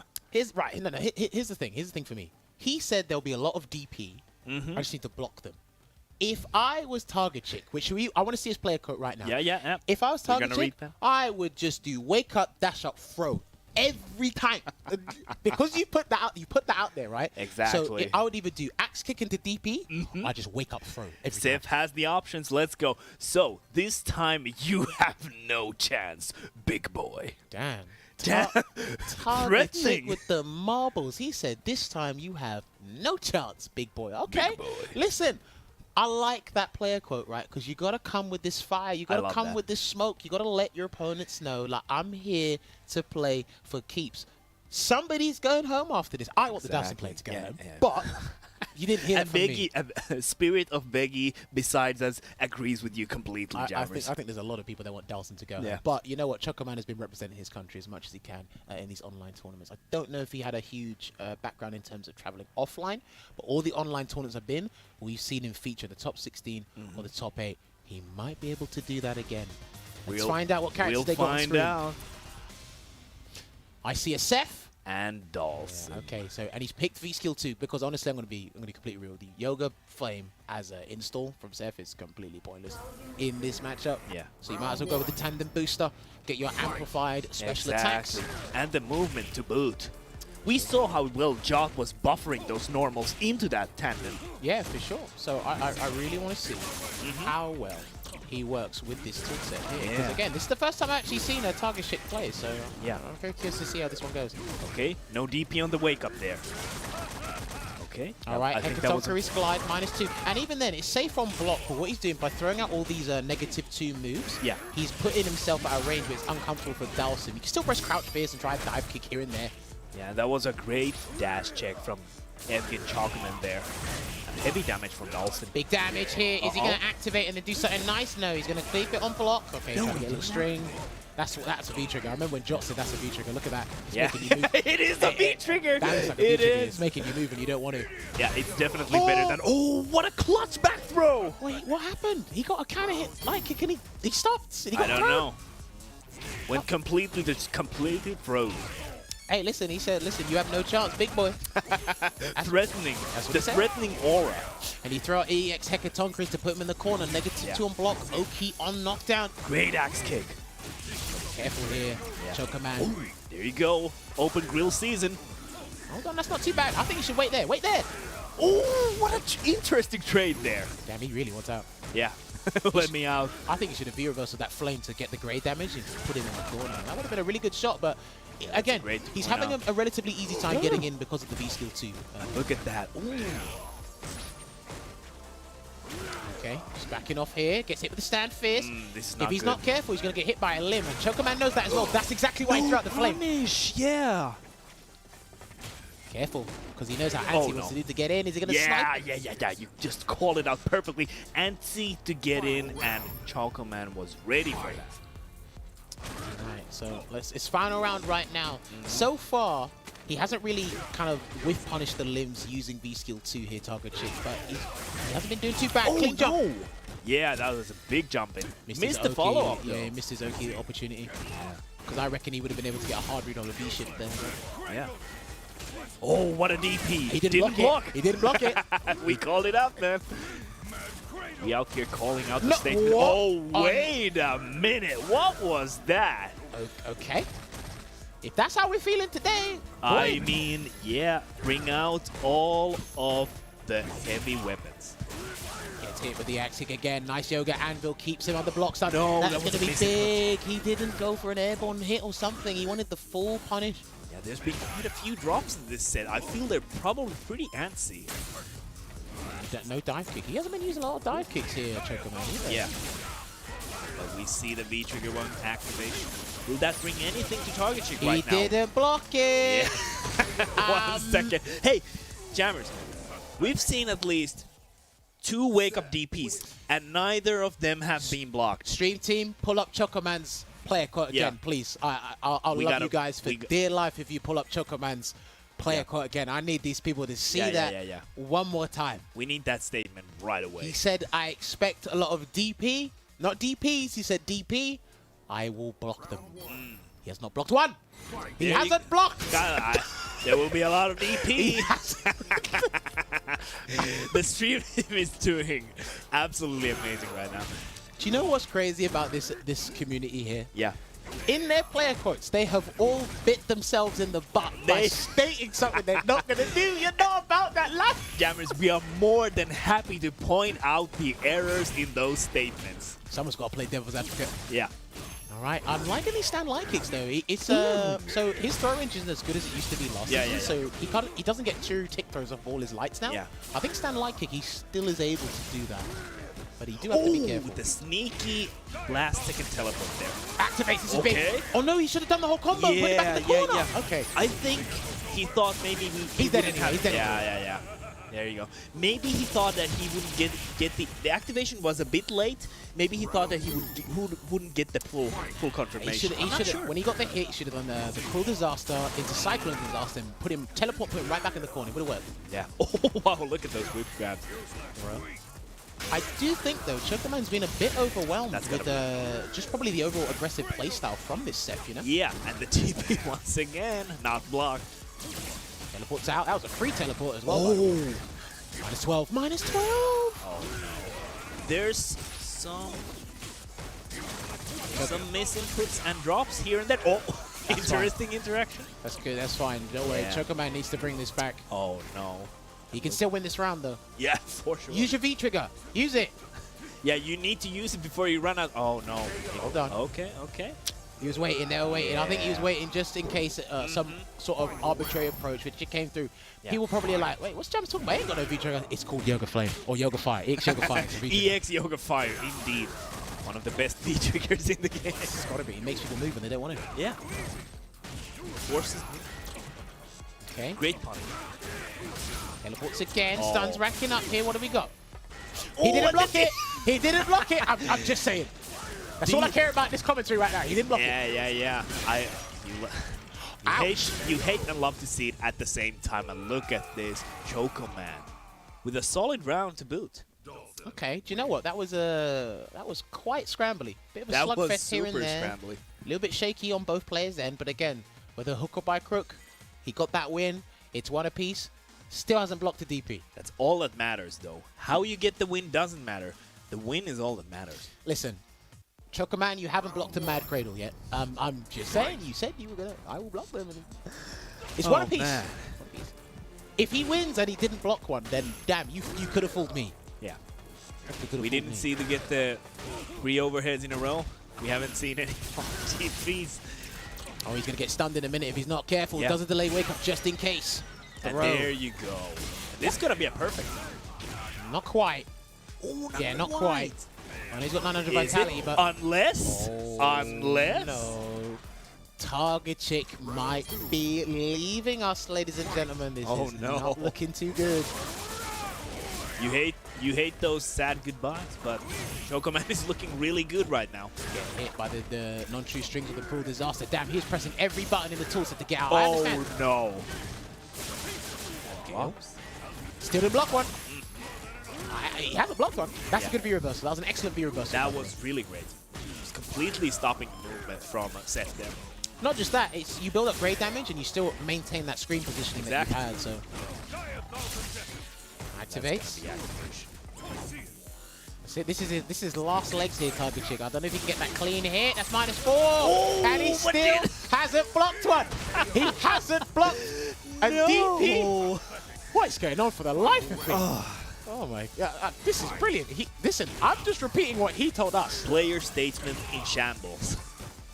I don't think I can trust the Russian community to do it. I don't think I can trust the Russian community to make a player quote. I don't think I can. They don't live up to their name. There's brilliant representation here. I love the players, but I can't trust the players. Let's give them another chance. We're gonna see some more quotes, but meanwhile, Stuns racking up. Racking up. But look at the anvil from the sky. He's getting hit by all the hard Oh punches. my Every hard punch is hitting him. He still has the block. The flame's still out. The V-trigger. The EX Yoga Flame, a.k.a. Yoga Fire, a.k.a. the best V-trigger. Dude, that is some amazing durability. I don't know what it was. Through science, through wizardry, Chocoman kicks out Targetchick from the tournament, and not one DP was blocked. Not one, Jammers. That's why I said through science or wizardry. Not one. I think that was absolute magic that he didn't block a reversal, yet he still clutched it out. It's like these player statements are completely opposite what will actually happen. Right, we'll have to wait and see what the rest of them are. Well, I probably don't trust some of these players tomorrow in the top 8 with their player codes. Because they'll say something. It's like, I'm not feeling confident today. It's like, it's for the community. But that's something you can always trust. That's like sure. you can fall back on that statement. But you know what? Mad props to both the players there. Yeah. Thoroughly entertaining there. That's a match that I'd like to delve into and study a little bit more because I'd like to see that in tournament play and high-level play in general. Yeah. Seth going up against Sim. Again, Choker Man probably holding his heart right now. I was like, whew, that was close. But again, not there yet. Still got one more match to play before we can qualify for the top 8 losers side tomorrow. Let's go. As you can see on the bracket up on your screens right now, so it's going to be Chokerman going up against Papoy. So he's got another chaotic character to go up against in Papoy's Laura. This only gets bigger and better as we get closer to the money, ladies and gentlemen. Remember, these guys are playing for a top 4 prize pool split. And, of course, the winner gets to automatically qualify for the Capcom Cup. But now, we got to go on down to the next match here, which, would you like to read that out? Let me see. Is it gonna be Baola Paul? Yep, Baola Paul versus Sanya Nubasoft. Yes, Nubasoft. Some exotic names. We're having some trouble here, but we learn as we go. We learn as we go. Of course. So again, these two I'm unfamiliar with as well as players, but on our screen it looks like we've got a birdie going up against a Cammy here, so it'll be safe to assume that we are going to see those characters here. Another birdie. From Russia. With love. I only thought it was some mate representing Birdie from Russia. Yeah. But it's going to be interesting to see his perspective and his playstyle on the character as well. Yeah. His opponent, though, using Cammy, arguably one of the best characters in the game. I still think she's top 3. There's a lot of talk about this character, let me tell you. Yeah, for sure. Every time I open Twitter, it's all about Cammy. Or at least something about Cammy. It's more so Dawson. People acknowledge that Cammy's up there and still strong, but it's yeah, also exactly. like People have slowly accepted, okay, we're not going to get rid of this character. I think there's like a secret cult trying to get rid of Dawson behind the scenes. Obviously, we had 2 people at the forefront of that cult trying to get rid of them, and it partially worked. It still wasn't quite there yet. Those 2 people know who they are. One of them's probably watching us right now. But these guys are going to get lined up and sorted. But again, gentlemen, please, can we have their player quotes on the screen so we see what these lovely people have to say? Let's see if they will happen or not.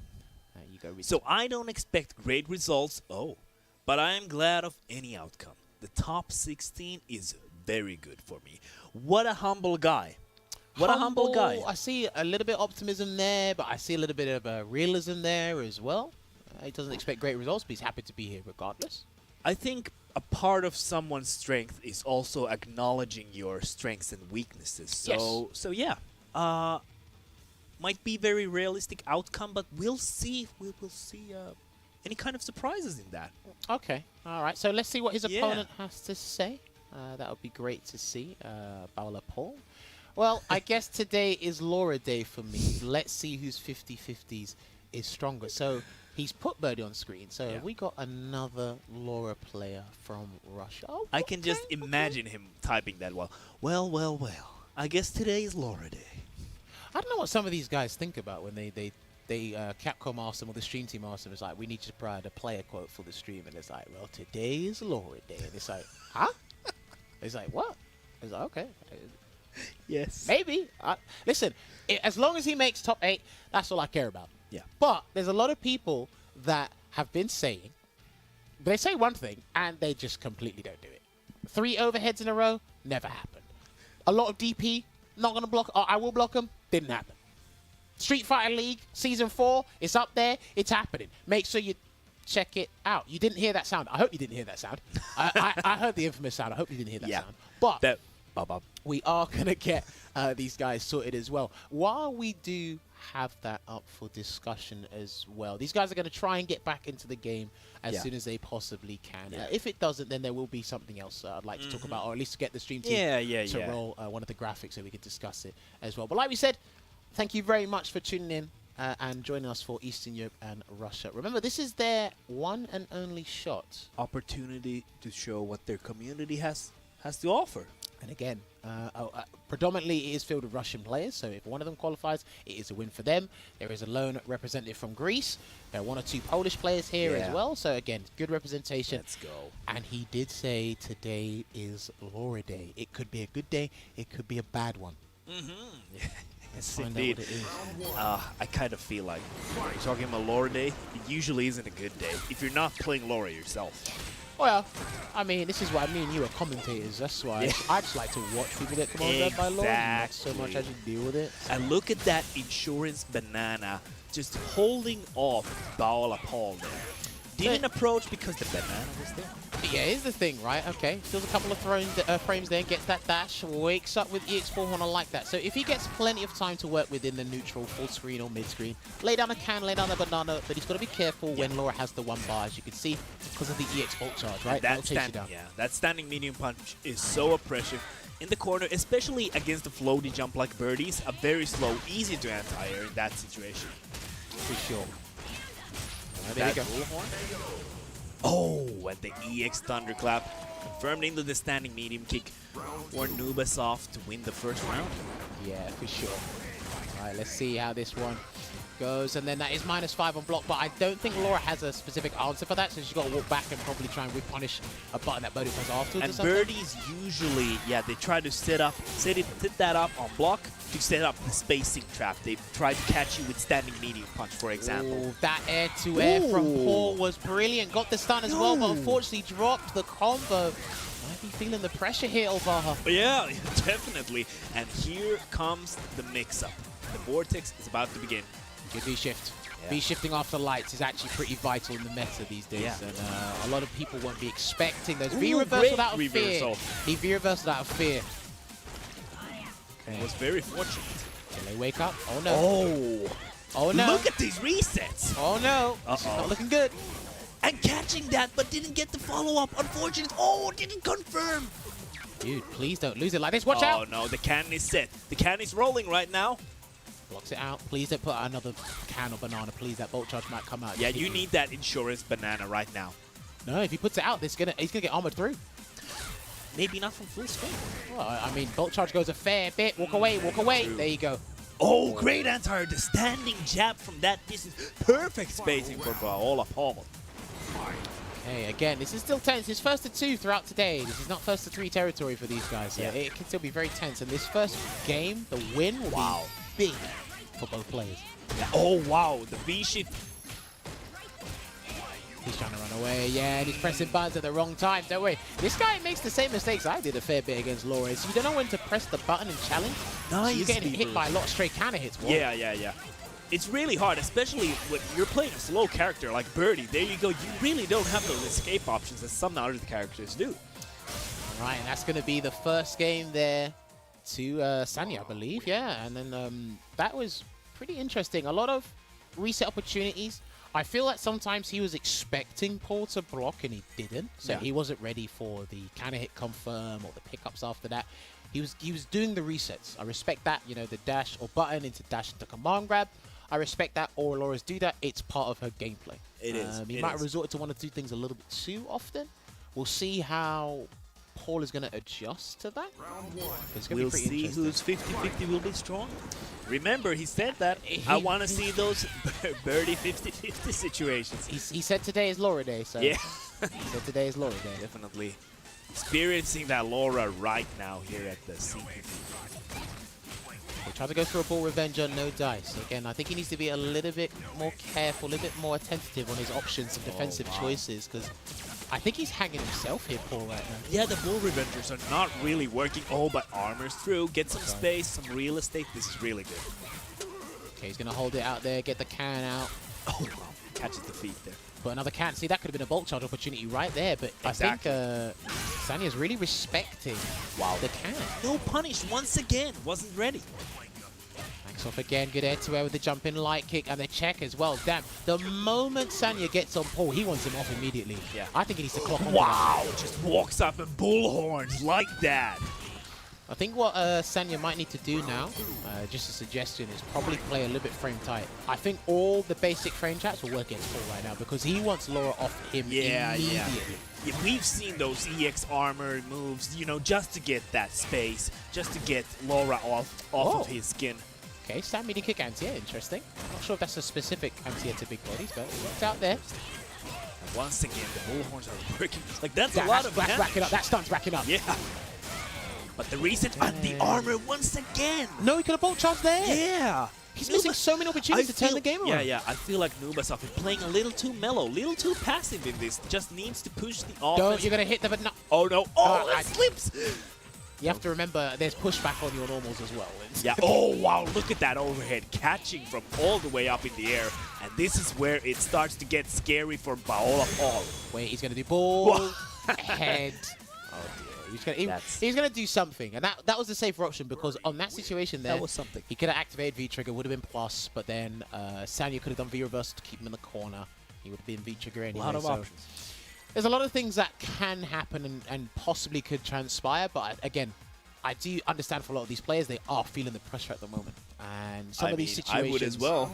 Oh, look, some of these situations that me and you see with the second pair of eyes. So me and you can see this and analyze this all day. They might not be thinking about that. Yeah, it's easy to call out when you're not playing yourself. Look at that. Yeah, Nubasoft getting a nice solid start here. Already setting up the corner.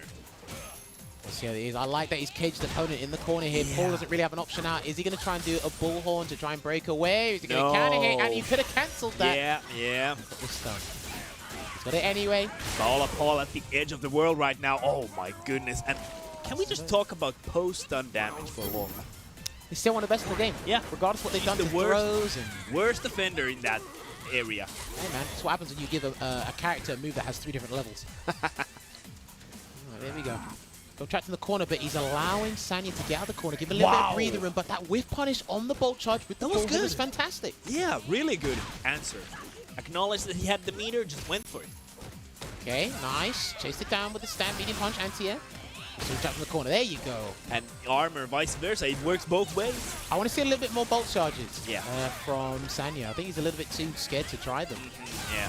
With punish. Nice punish, though. You don't let those slip. Sweet, could have been punished. Yeah.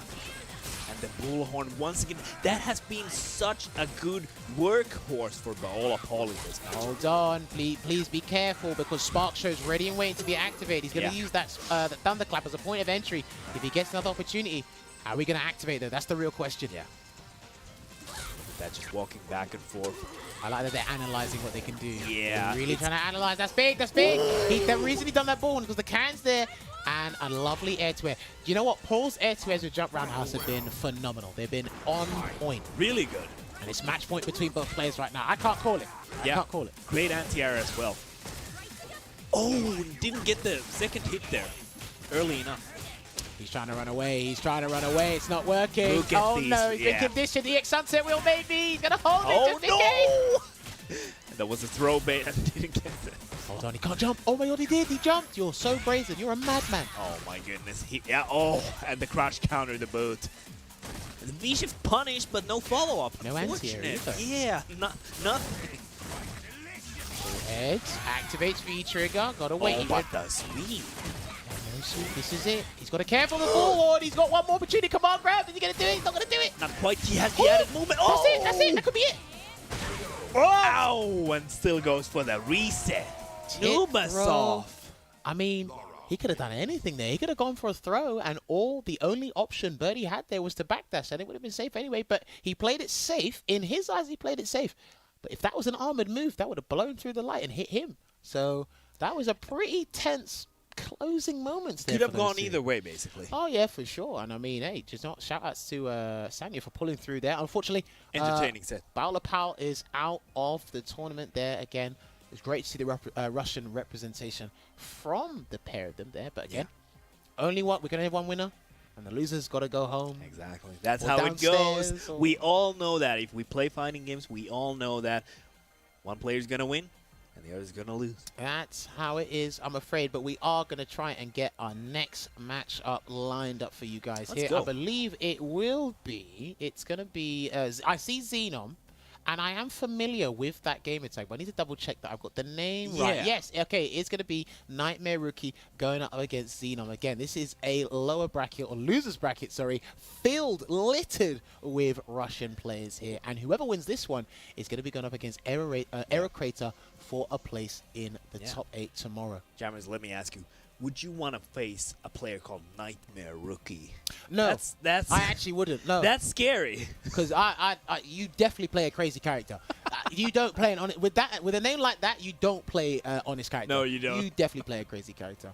But this is gonna have to save until after we take another esports break. But hey, listen, we gotta roll some of these CTAs and these ads to make sure you guys are aware and informed of everything that's happening regarding Street Fighter. First of all, please, Stream Team, roll up our lovely authorized mobile game so we can continue talking about this brilliant mobile game that the people do know about. Like we said, it is released in China and we are still waiting on a global release date for our lovely Street Fighter Duel mobile game here. And please, I'm telling you, Ovahad spoke about it before. You can follow all your iconic characters, Ryu, Chun-Li, Gao, a lot of them, and experience all your classic stories with all the fighters in there. Recall memories of the original Street Fighter. Anything there, kind of hits, combos, stun, you name it, it is in the game. There is an array of amazing elements in this and innovative multiplayer combos to offer you a new experience on your mobile phone. I know a lot of you like to sit there glued to it. Yeah, you know what? I bet some of them were trying to play it or think about this game when Instagram, Facebook, and WhatsApp went down. I would have been thinking about this game too. If it went down.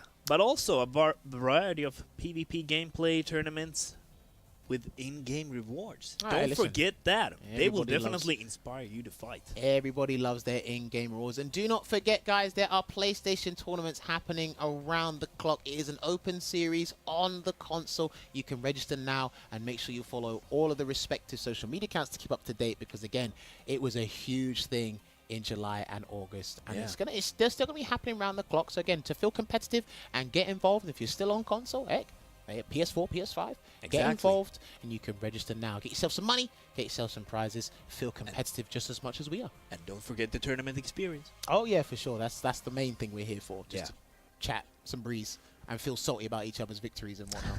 But yes, of course, that will be it for now. When we come back from the break, we will still be progressing through the losers bracket, and we'll be going over to Nightmare Rookie and Xeno. Once again, let's take that esports break. When we come back, more Street Fighter 5 action. See you in a bit.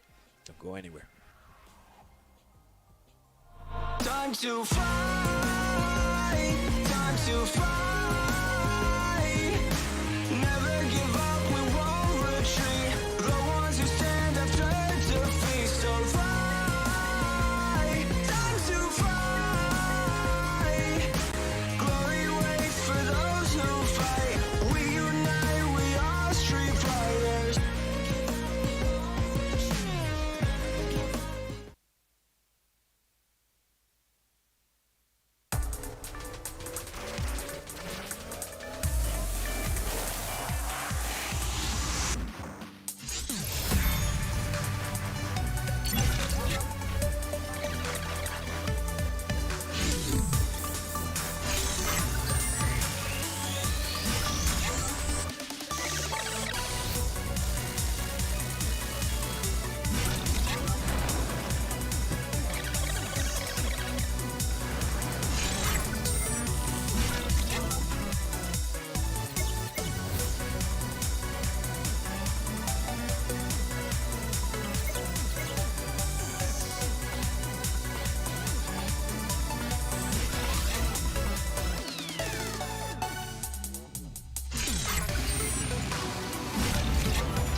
outsiders have to strike out on their own.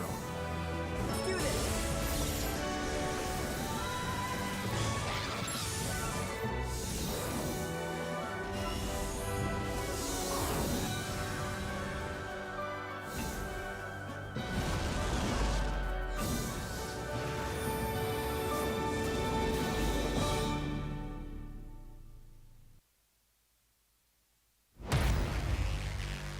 Lock and loaded, it's time for war. Can't start the show without the star. This is the path of my destiny.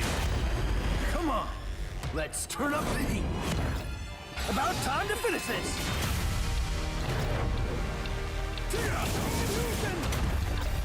See what I'm really made of. I'll show you.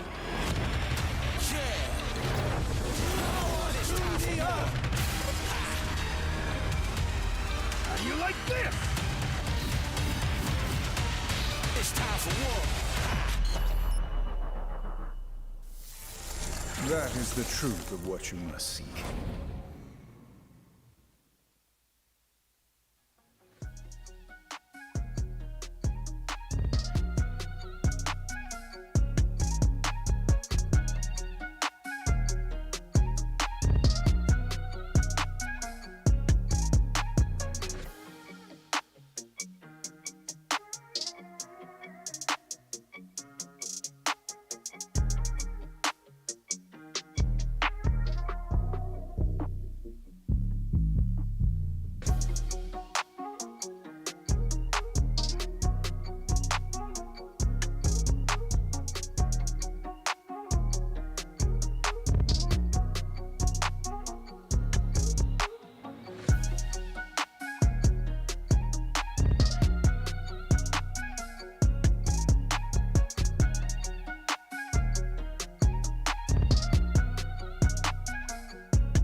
All right, ladies and gentlemen, welcome back to Eastern Europe and the Russian region's one and only chance at a shot for somebody to qualify for the CPT that should be happening next year, early next year for the finals. Myself, Jammers, and Ovaha continuing to call the action on the mic. We had some great games so far. We've had some wild games. Wild games, great games, solid performances. We get the whole lot from this region here.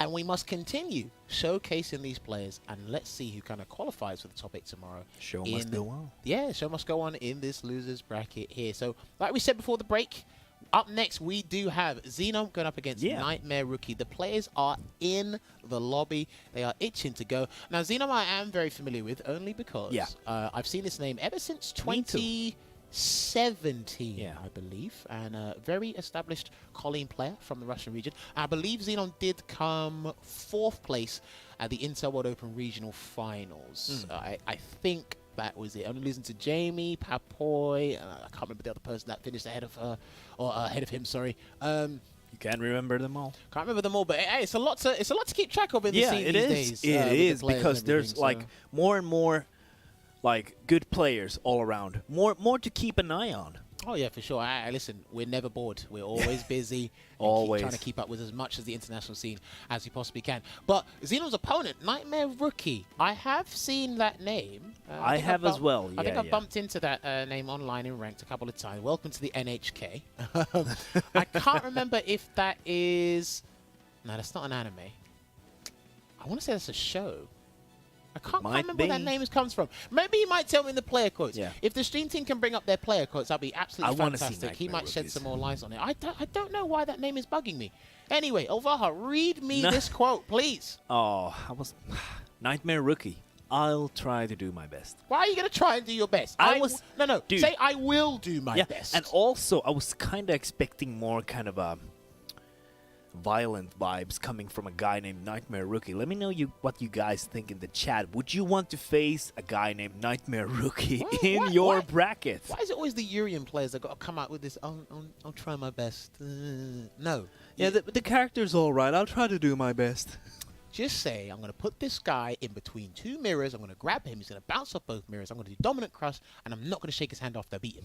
Just say, when I'm feeling upset, I'm just going to do a chariot tackle. Like, Damn, come on. that's With rough. the fighting spirit. But anyway, let's see what Xeno has to say in regards to I'll try to do my best. Please don't say you're going to do the same thing. Please don't.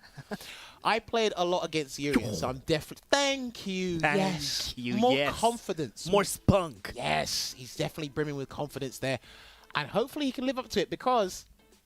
Remember, people have stated something with these player codes, and the complete opposite has happened. I played a lot against Urian. Means you might play a little bit against Urian. I'm definitely going to win this match. Might mean you're definitely going to lose this match. Hey, I played against Urian in ranked yesterday, one set, so that's a lot. Hey, It's listen, all subjective. I personally think, just bouncing off what you just said, I personally think that you can probably learn a lot about yourself and the other guy if you just face an everyday Urian in a first two online. I think you can learn a lot. And, so, when you say you play a lot against Urian, that's nice. Have you played against this Urian? Yeah, Nightmare Rookie. Different kettle of fish, baby. But let's see what Xenom's got. I know this guy's got an abundance of knowledge using that. Because, again, Colleen, a lot of people have pegged her top 5 character. Some parts of the world think she might be the best character in the game. I mean, even though her V-Trigger 2 got nerfed, it's still one of the best V-Triggers. It just denies everything for the other player. On paper, you think it's a nerf, but in hindsight, when you actually look at how things have panned out this season, it might actually not be a nerf if you really think about it. Yes, the punch buttons deplete the V-Gauge a little bit more, but if you look at things in retrospect, that might be a blessing in disguise. It's so strong. But look at this Nightmare Rookie with a solid start on the route, but the V-Trigger 2 from Colin. And this is where the fun stops for Urian and the fun begins for Colin. I mean, you just throw out a couple of tackles. It's not like you're going to get cross-counted fierce or anything. No, the V-Trigger's gone. Yeah, but she might get another one. Let's find out what's going to be here. And he's going to play it safe. Going to go for the safe jump with the jump roundhouse. Okay, played it. Tricky there with the empty jump. Try and play those mind games. But the ages. Gotta check yourself in the mirror. And he's going to do dominant cross. Do you know what? This is not a bad choice because you get Oki here. Yeah, you get the other mirror. There you go. Oh, extended herself. Throw. No. Oh, he could have punished that. Yeah. Don't let Xeno take this round from you, NHK. Don't let him take this round from you. Nice answer. Ready for that EX hail. Do you know what? That was brilliant display of choices on offense from Nightmare Rookie. Yeah. As to see in the corner, got that Oki, put the second mirror out, and was still able to trap and really put Xeno under pressure. And also showing the footsie side here, Nightmare Rookie with the buffered up standing medium punch in the neutral as well. Just all around good options, like you said. Violent knee drop trying to get in. That was at least +1 because it hit the tip. So, but the crush counter, this is where Xenom gets to have a little bit of fun. Doesn't get as much corner carry as probably wanted. Spent the 2 bars though for crush counter. I would have saved the bar at least. But I guess he really wanted the corner carry, so I kind of respect it. But here comes the reversal. Nightmare Rookie with the corner position. Didn't go through.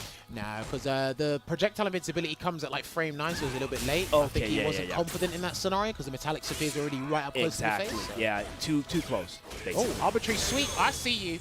And there you go. Damn. And what do they call Urian again? EX Special the character? Something. They call him something. But hey, listen, that Hail Mary sweep, that no context sweep, got him the round. Who am I to judge you for doing a random sweep? Sometimes you just gotta do it. What did they teach you when you start playing Street Fighter? Just sweep. Sweep the leg. Maybe. I don't know. They didn't teach me that. They told me how to anti-air.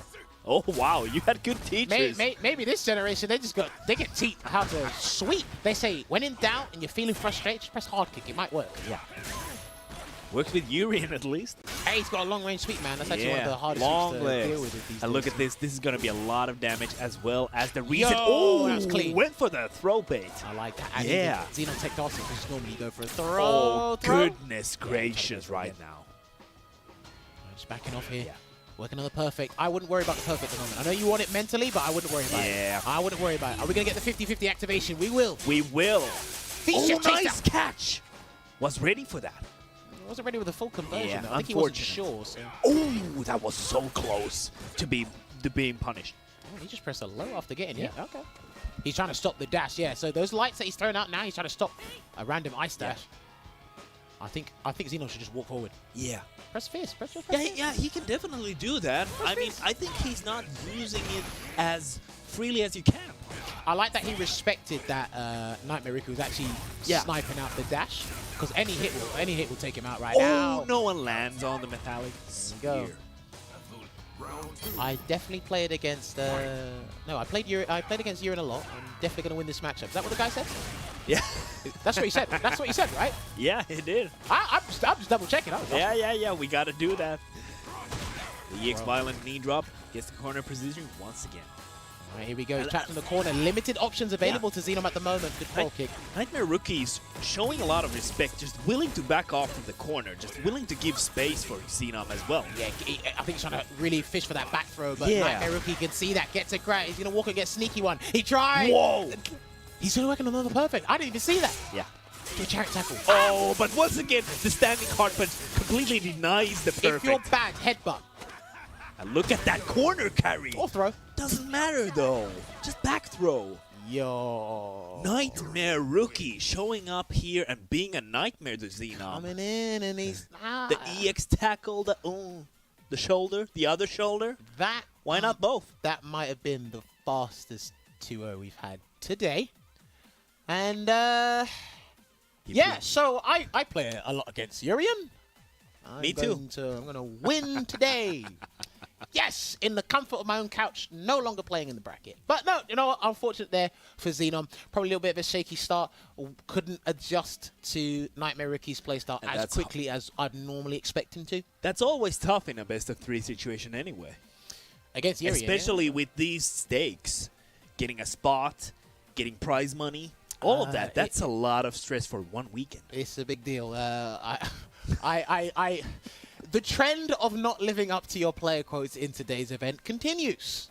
And you can only find it here in Eastern Europe and the Russian region. I hope you guys are enjoying the action. And you can't see it on my face, but I'm laughing inside here about some of these player quotes. It's like, you can see it on my face, though. You said you were going to do this, but that happened. So hopefully you guys can keep up the trend. But exactly, we're going to be moving on to the next match, which is our final match of Losers Top 16 Round 1, which is the Polish affair. Oh, yeah. Imagine the two Polish guys have to face against each other with all the Russians available in this bracket. It's unfortunate, but that's how it goes. So this is crazy, right? I did discuss this a little bit earlier. So Mirkin finds his way here. I like that he's managed to claw his way back to this position because I really wanted him to be featured on the stream today because he is a very good G player. And he's been improving ever since I noticed him about 3 years ago. Yeah. I think it was, because I remember it was like an Ultra Diamond G. I want to give a quick shout out to Rick Meister, who actually used to practice with Mirkin as well. Okay, so much cool. love to, Trust me, this guy was getting a lot of practice, but this is what you're going to see right now. Mirkin versus OP. Little bit of a background story for you guys. These guys were actually playing a lot last night. they were training together last night, and last-minute practice. Will it work or will it not? We will see shortly. Who knew that they were going to bump into each other in top 16 losers round 1? Couldn't have been me. Don't know. Adds to the lore and a little bit of spice. At least that training is going to go into something because they played against each other. Of course, but please let us go over and transition to these player quotes. Let's see what these lovely gentlemen from Poland have to say. I mean, I was in their country not too long ago. Hopefully they'll talk about their ice cream. I'm here just to eliminate Mirkin, but still I'll try to present honest, immaculate, and hard-working, sweet-carrying gameplay for your viewing pleasure. Oh, my goodness. There was a little bit of truth and a little bit of trolling in that. That's what I felt. Hard-working? Honest, hard-working? Hard-working? Excuse me? Like, for your viewing pleasure, for our viewing pleasure, he's taking everything into account here. Do you know what? At least OP was highly considerate of us as commentators and the viewers at home. Mirkin, I want you to put this guy on the floor. What has he got to say about it? I want to see what Mirkin says. Mirkin, show me your player quote, please. All right. President of the world versus some called the manager Karen? I think OP knows that only looking at the stun bar is not going to save him in this one. Wait, did he say president of the world? Is he kind of questioning his hit confirming abilities? I don't know. You don't look at the stun bar, come on, grab you. Imagine calling your own community member versus some call the manager Karen. I like that. No, I like this little bit I of like trash talk that. before they go. I But like yeah, that. hey, listen, it's gonna be juicy. One of them's gonna have to go home. I hope they live at least relatively close to each other, because I will go over to your yard and knock on your door and listen, I'm gonna unplug your router. I'm gonna make you play on Wi-Fi. Oh, Do you know what I mean? But, nah, it's like brilliant. that? All right, listen, if me and my boy had to fight on stream top 16 or top 8 and he beat me, I'd best believe I'll be like, yo, order some Uber Eats and I will be the Uber Eats driver. That's what I do. All right, let's see how this goes. The all-Polish affair. Karen going up against the lone G player in this bracket. Well, actually, heck, this is the lone Karen player in this bracket as well, so it's great to see. Now, G has kind of fallen off a fair bit. I was just going to say that. A lot of his, well, mainly his fireball nerfs or projectile nerfs is what deterred a lot of people, but G for me has turned into a true specialist character. Yeah. Yeah, I feel like he's a lot more difficult to play and succeed than before because, first of all, his V-trigger got nerfed. And second of all, now that he can use the other presidential level special moves in the other levels, I feel like that adds depth to the combo routes that he's gonna do.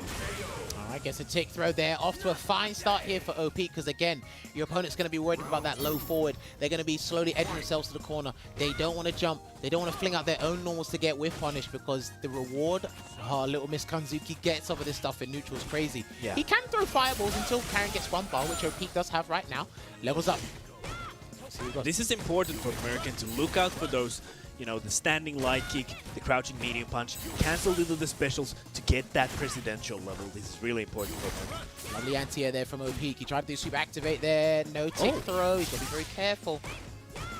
V-trigger. Gotta be on your guard. I think because, again, I still think Karen is the best character fundamentally in the game. So your fundamental choices on defense are going to be questioned a lot. Yeah. So is he going to take the throw? Is he going to try and press a button where you really shouldn't, but you want to challenge as a player?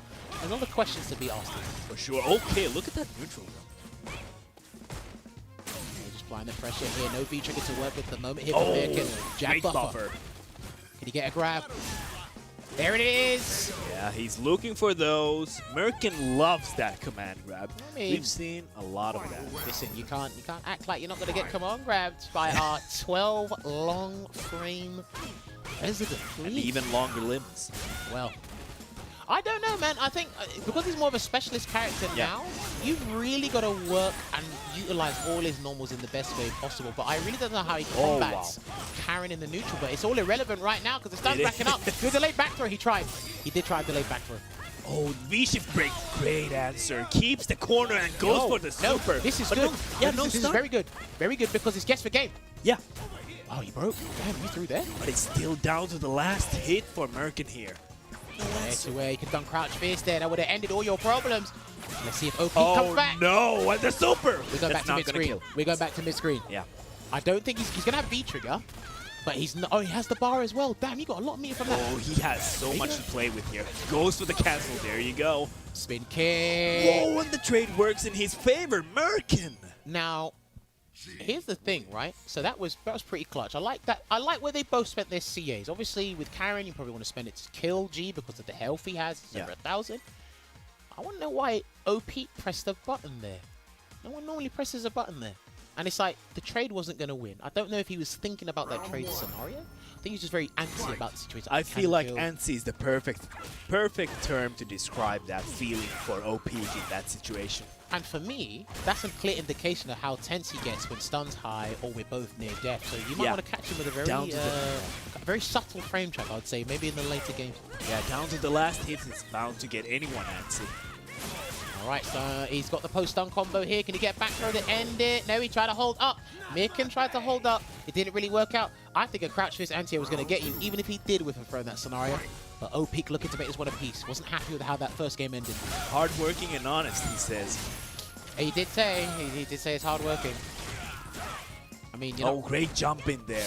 Cancellation into Rasenha, unfortunately, there. But he's going to get a confirm into Orochi and take him all the way to the corner. Yeah. This is where it gets tough for American because G doesn't have the best defensive options, so he's going to have to fight out of the corner. Even if you don't have the best defensive options, with the help of V-shift, your defensive choice was all about delayed jab, delayed throw tech, backdashing, up forward. There's options you can do. That's lovely true. cancel. Right, this is where he wins now. Oh! Lovely matchup knowledge being exhibited there. Oh! Prepare yourself. Oh, and didn't catch. He's trying to run away. Tried, yeah. Oh, he tried to. You saw that? He tried that again. The aerial V skill to, you know, see if OP's gonna press the button once again. That's the thing. Yeah, he done spin kick into the G barrier, and he didn't press the Yeah. button that time Great round. And a lovely buffer.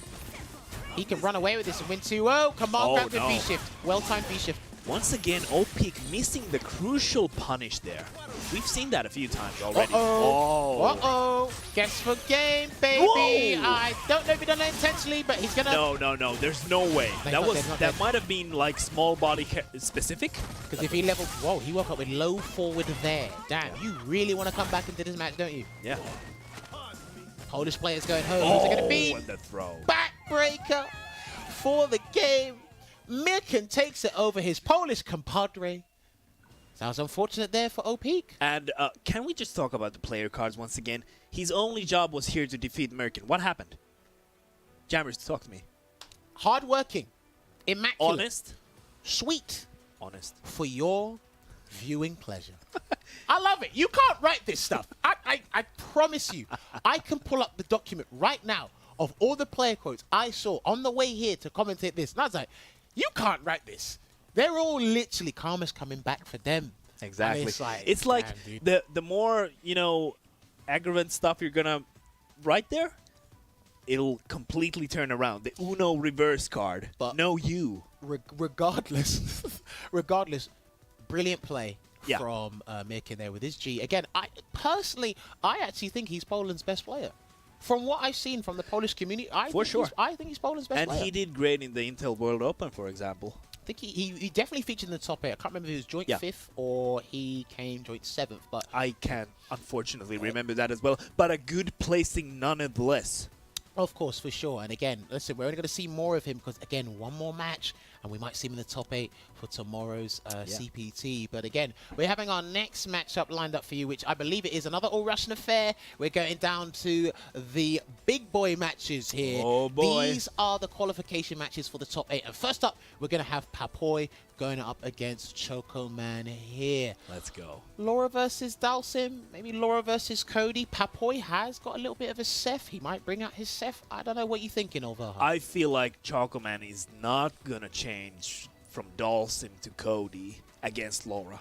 I feel like Dalsim is slippery enough to kind of avert those dangerous situations. I kind of compare that to Dalsim versus Seth, for example, which we saw earlier, because Laura and Seth, very offensive characters, in my opinion, at least. Okay, well, I mean, he spoke about just a minute ago. Dalsim's elusive in his own right, one of the most elusive characters in this game. Like, I don't know why, but there you go. It is going to be our Brazilian Bonita going against the mystery of yoga. I'm telling you, there's a whole community trying to get rid of you. Is it going to be the mystery of the yoga or the victory of the yoga? Either way, I mean, hopefully Choco Man can watch his defensive choices because Papoy's out for blood. Yeah. I can tell you that, man. Look at that. Papoy's out for blood. Yeah, you said it yourself. Great block. And look at that. The pressure just keeps piling on against Choco Man. Oh, no. Too late. He was way too late on that. And it's going to keep him trapped in the corner for a sunset wheel to close out the first round. What a crucial drop. It was, because that could have changed everything. That's sweep from the knockdown and then the instant teleport could have been everything. That's basically what started the downfall there. I mean, sealed the deal, so to speak. Punishes the bolt charge, puts out a Yoga Fire. I'm not sure. Oh no, anti-air. And Papoy is getting away with murder in this situation. Look at these standing hard punches. Oi, that was a V reversal. Yeah, that wasn't it worked out. It was a delayed crouch face. It was a V reversal, but he converted anyway. I like that. He shifted. He's worried about a limb. Great anvil. Keep him here, just keep him here. Don't nice, the jab as well, even though it was nerfed. Who said that that doesn't work as an anti-air anymore? Brilliant trade combo, and he teleports away as well. Anti-airs with the back medium punch. Yeah. Choco Man, you're playing with electricity right now. I'm about to see you playing with fire, but don't play with one electricity. More will do it. One more will do it. And he tried. We all knew it. We all knew it. Oh man, he thought surely he's not going to avoid this. I said one more grab will do it. Oh my god.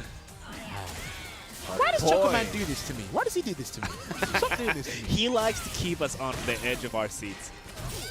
I mean, he might do. Hold on, does it? No punishment. Does it count if he does 3 overheads in a row here? Does it count? Well, I think it does. I think it does. Should we give him that? Yeah, let's do the mini game. If chat. he does. Yeah. Oh, clean jump in there from Papoy, and he chases down the V-shift as well, but misses the follow-up. That's big. No overheads to be seen yet. Oh, the fire beat the clap. Oh, no. Wait, that's one. Okay. I thought he was going to do it again, but he didn't. Yeah, it's ruined. He might be dead. He's dead. Oh, overhead. Damn, Papoy. Damn, and I'm telling you, that was Dhalsim had about 25% less than that, and that was all from a Fierce. So you get the stand Fierce, thunderclap, cancel into the overhead, depletes a lot of your V gauge, and then the light kick canceling into EX bolt charge, and you can still get the pickup after that, or the end with the hit grab. Disgusting. Fantastic stuff. So yeah, fantastic and disgusting at the same time. I know. Fantastically disgusting. We'll put it like that. That's great. We'll put it like that. Write that down. All right, so this is potentially the last game for Chocoman here. Papoy, he's doing the work, man. He wants that top 8. He wants to be in that top 8 for tomorrow. Good trade. That was definitely in Papoy's favor. That's the second opponent that's pressed buttons when he's done a button into an overhead for the trade. Confirmed there. And once again, the anvil. Great answer from Chocoman. Has been using that anvil pretty consistently, even though you kind of have to anticipate the jump. Oh, reset, sunset wheel. Is he going to try again, or is he going to be sneaky? Clap, cover his approach. Oh, you pressed. Damn, he knew. Because he knew that Chocoman wanted to activate, and people think you theoretically respect those situations, that was probably the perfect time to do a jab in a -2 situation. Perfect. You might call him mad. Yo, what a punish. What a way to start the round here. Papoy does. He's not here to play around. I didn't land 3 overheads in a row, but I'll tell you what I will do. I'll make up for it. Here's like trade offer. I don't get the overheads, but I'll give you this sweet super punish. Good V shift there from both players. Chase down a beat, a little bit overzealous there. That drill was so good. Good reversal there from Chocoman. He needs that. One of Dhalsim's best defensive options he has on the table now, with the defensive meta changing as well. Blocked. It doesn't count. It doesn't count. It doesn't count. And the V-trigger activation. Here's where the fun begins. That's punishable. That is big. That is a big punish here for Papoy. Can he do it? He's done it. Yo! Oh, Papoy. Man. Because he missed his combo from jab into stand like it Yoga Flame. That was a -8 move. So he said, thank you, happy days. I'm going to hit you with my crusty electric elbow. And I'm going to take it and qualify for the top 8 losers side. So that is your first person in the losers side to qualify for top 8. Damn. Congratulations Having to to Papoy. face. It's definitely Laura Day. It's Laura Day. Yeah, the player, they're right about that part. Yeah, they were right about that part. Let's give credit where it's due. Of course, for sure. And I mean, again, it was the games that Chocoman has had today are very tense because, again, people don't like Dhalsim, so they're going to literally hurl themselves down the stairs, throw everything in the kitchen sink to make you feel as uncomfortable as possible at all times. And you want to do that against a character like Dhalsim, who can pretty much do whatever he wants. Like, he can go on the offense, he can play the zoning game. He's a threat. Skedaddle, skedoodle. I control the neutral now. Unfortunately, not today. However, again, we have still got more and plenty of action here in the Eastern Europe and Russian CPT. Remember, we are getting our qualification spots for the loser side for tomorrow's top 8. But before that, we are going to take another short break, I believe. But I've got to make sure my stream team are happy in the back. Can we roll through some CTAs? And I think at first, I do want to talk about a little bit about Street Fighter League, because Street Fighter League Season 4, it is happening. I believe there is 2 weeks up of Street Fighter League at the moment. If you haven't been following Street Fighter League, you can do so. It's not only for the US Street Fighter League, it is with Japan Street Fighter League as well, courtesy of Xian and Vicious. Shouts to those guys for holding it down, giving us the English translations of that as well. Great work on that. Happens at every Thursday at 4 p.m. PDT, and you can find them on the respective socials, on the Facebook page, on the Twitch account, twitch.tv/CapcomFires, or you can find it on YouTube. But if you're too busy during the week and you got a little bit of time to watch some Street Fighter action on the weekend and there's no CPTs happening, head over to Capcom Fighters YouTube channel and go and watch the archives there. And they do split up the matches as well in case it's your favorite that's really convenient because you don't want to miss that. For sure as well. And of course, do not forget, speaking of high-level Street Fighter V gameplay, I'm going to keep rinsing this and keep repeating it because I want you people to know the PlayStation Open Series tournaments are still happening. I want you guys to be signing up and competing and getting involved. Earn yourself some prize money, get some prizes. A lot of these guys were competing pretty hard in the month of August. We're in October now. It doesn't mean the tournament season has ended there. You love to see it. Oh, so much good tournament experience available to everyone.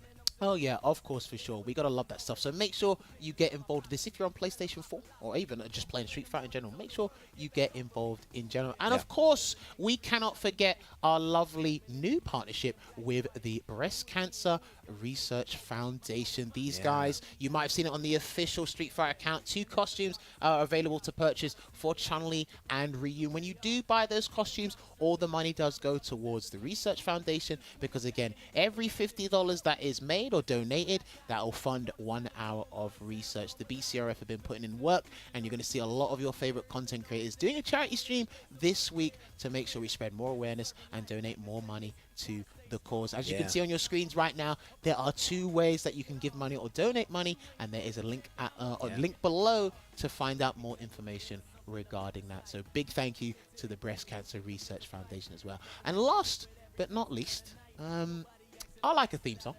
I haven't got one, but I would like a theme song. Maybe one day you will have. Maybe sets could have like a theme song. Maybe. Yo. But Capcom CPT 2021, they do have a theme song as well. So if you haven't heard it, make sure you give it out there. It is down there somewhere, or is it down here? It's down there somewhere. It's down there somewhere. It's here. Over there. Go yeah, over there. it's here. It's over there. Make sure you go and check it out. If you haven't heard it already, please give it a listen. It's a pretty interesting soundtrack there. But I do want my own theme song. If you have to cut my paycheck to get my theme song. Also, can we just mention Street Fighter Duel? Oh, yeah, we can talk about that again. The mobile game we've been talking about earlier. If we could get that on the screen here as well. Yeah, for sure, please. I'm telling you, this is happening all the time. And I know you want to talk about this one, so roll it away. Yeah, exactly. Like we've talked about this before. We can follow Ryu, Chun-Li, and the others to explore the mysterious organization. Experience the classic stories with all your fighters and recall your memories of the original Street Fighter. There's a lot of different mechanics included in the game. Impressive array, I would say. And also a variety of PvP gameplay, tournaments with in-game rewards. And they will definitely inspire you to fight. For sure, so keep an eye out for that. I'm pretty sure we will all know about it when their global release is officially out. For exactly. I know you all love your mobile games, so make sure you keep an eye on that and follow all respective Street Fighter channels regarding that. But yes, that is it. Plugging in our ads and making sure you're aware of everything revolving around today's CPT or just the Street Fighter V project in general. But we are going to take, I believe this is our 4th and final break for today's top 16. Yeah. When we come back, it's going to be our last 3 matches of the day to determine who's going to be in the top 8. And then after that, we're going to take another break, and then we are going to recap what's going to happen. But let's take this break for now. Let me not jump the gun a bit. Don't go anywhere. Time to fight, time to fight. Never give up, we won't retreat. The ones who stand up turn defeat. So fight, time to fight. Glory waits for those who fight. We unite, we are Street Fighters.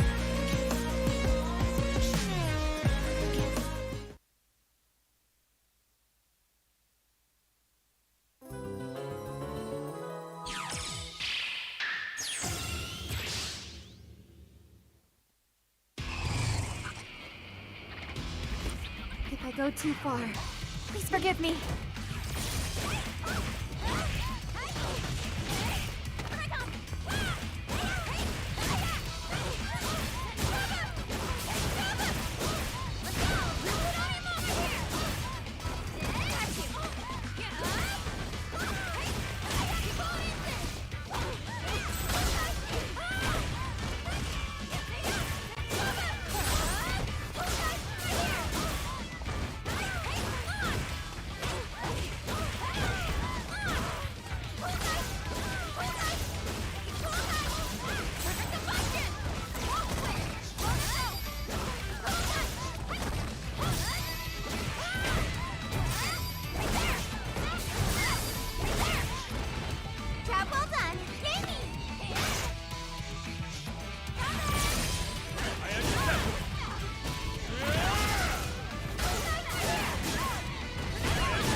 fate, you shall know.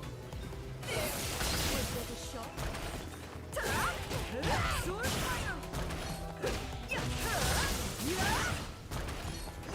Punishment! Was that a shot? Can you keep up? Sword fire! Sword fire is the end for you. It's your destiny. Soul powers nature. Fate or a foe!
Welcome back to the Capcom Pro Tour Eastern Europe / Russia bracket. It's been quite a doozy right now. We're here talking about it. We've seen so many matches. We have a few more matches left, right? We do indeed. Now, I got to say something real quick. So the way you opened that just now, you have to, I want you to listen to that back. When you go home, listen to that back and close your eyes and tell me it doesn't sound like an in-flight voice. Thank you for flying with Olvaha Airlines. I mean, we're flying through this bracket, I feel, so that there's a hint of truth there. All right, so obviously getting back down to business, we are going through the last 3 matches of today. Papoy has cemented his spot in the loser side of top 8 tomorrow, but who is his opponent going to be out of Sanya and Sunmate? That is what will be happening next. Laura versus Birdie again? Yeah. Again, we've seen this already today. Sanya must be having a lot of fun. It's like, it's just Birdie here, Birdie there, Birdie everywhere. And who wouldn't be happy to see Laura? All right, listen, I'm telling you, right? And then it's going to be crazy because the match after that, Aero Crater, another Laura player featured here at the top 16. So listen, Laura, if there's one thing I learned about this region is you Laura players have come out in full force here today. It's Birdie, They're here. Laura featured with some G, some Honda. It's like, there's a lot of character variety, even Jury, even Armika. You know what? It's been the character variety. Really I'm, nice I'm to pretty see. sure like tons of members of the community have been talking about this as well. It's great with these. One thing that you can definitely pull away that's positive from these online tournaments is it's like the character representation, and the specialists have come out and it's like, yo, you know what? I can actually play this character in this region and showcase that I'm pretty decent. Not only that, but this character's got a fair bit of options to work with in the neutral game, or got a couple of matchups that are in my favor as well. I like all the characters at this point, basically in this game's lifespan. They're really good on their own right. Like every character can do good. Well, speaking of characters that can do good, we got 2 more on the screen. Obviously, one is predominantly stronger than the other and features more in tournaments than the other as well. It will be Sunmate going up against Sanya, Laura going up against Birdie once again. And this time, this is a different kettle of fish in terms of Birdie perspective-wise, and of course, in terms of optimal punishes and really understanding and unfolding that matchup knowledge. Let's see how this one's going to start up. Starts out with a sweep there and it gets crush countered there. Sunmate's got to be careful.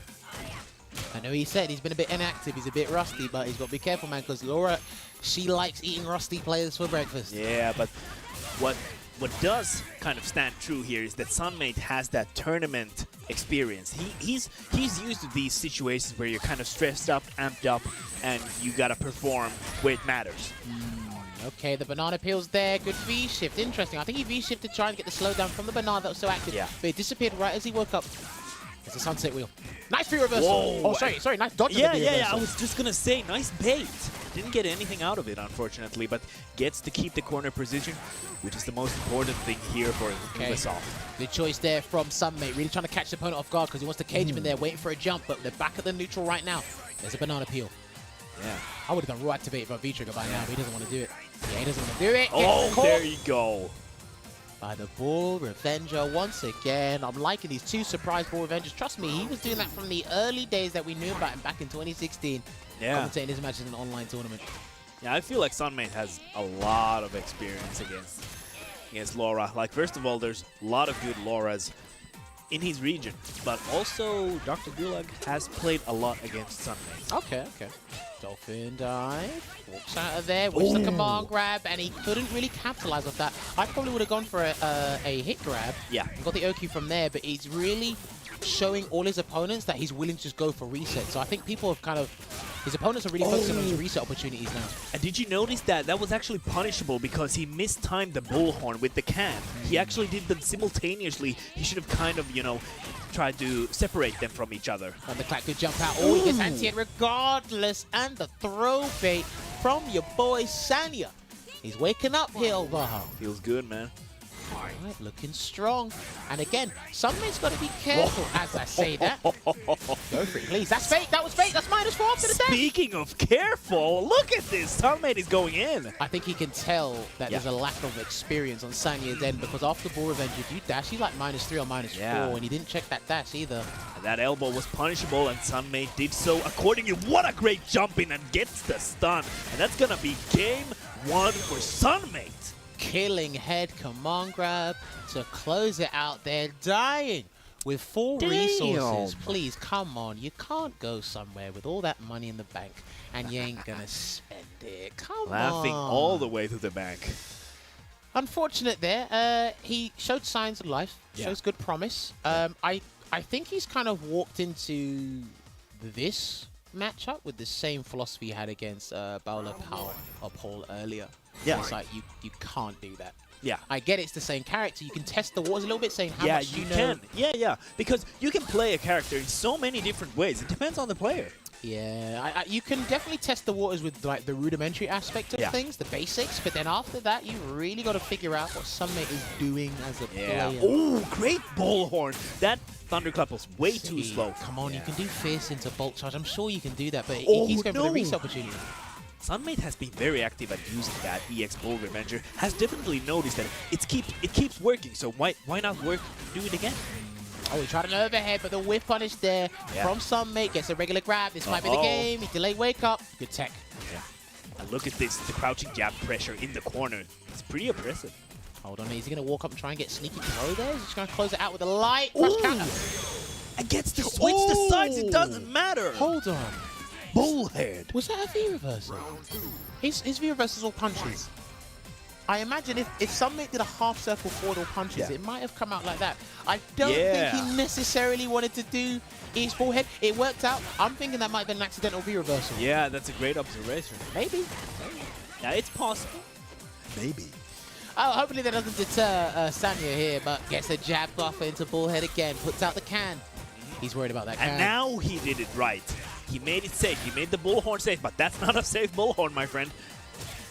Yeah, he's trying to shimmy Sunmate, but it's not working. In the situations where he has been biting, it's not those ones. Close out the round. Come on. No. Immediate kick would have done it.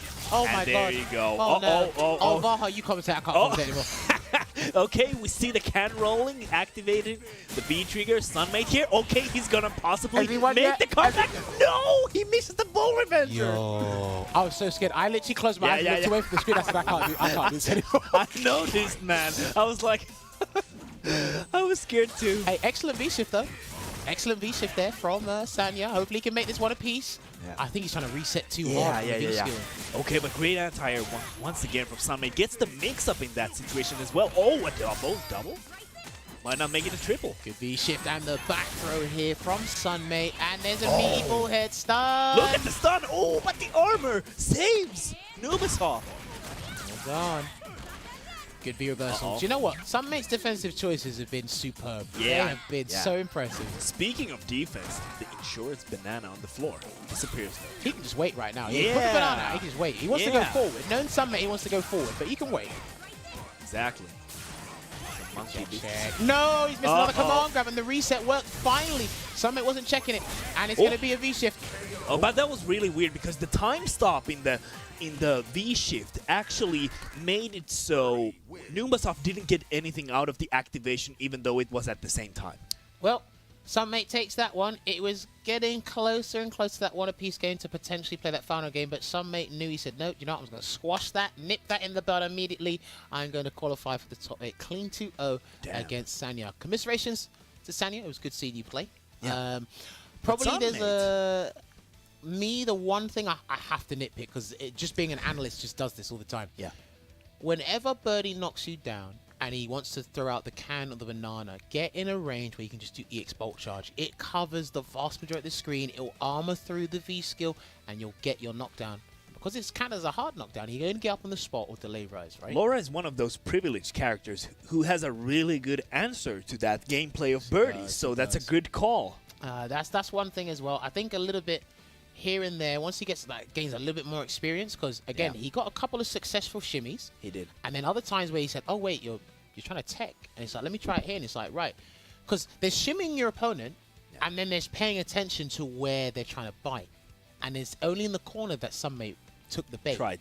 And then when it was mid-screen, it's like, I'm not biting. Yeah. I'm V-reversal. I think one time he tried the V-reversal, came as a bullhead, but it worked out anyway. Yeah. So, yeah, pretty interesting stuff that unfolded. But again, congrats to Sunmate. He should be going up against Papoy tomorrow in the losers bracket. Damn. Must feel good, even though you've had some kind of a break. You kind of show up, you're ready to, play your best and do that. And Sunmate did exactly that. Yeah, now here you go. That's how you're going to see it right now. Popoy got up against Sunmate in the loser side of the top 8 tomorrow. But right now we got to try and conclude this. We got 2 more matches to go.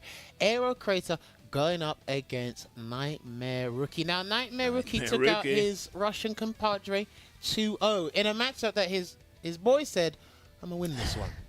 Yeah. We got no player quotes for you now because we're coming to the closing moments of today. But we still got 2 Polish players in the bracket, even though we've seen the full force of the Russian players show up. We still got 2 Polish players in the bracket. Of course, and I believe it's going to be another Laura versus Urian today. So we definitely got a couple of double-ups on these matchups here. But again, it's always interesting to see the different perspectives at the different levels of play in Street Fighter V. And again, these guys are playing for all the marbles.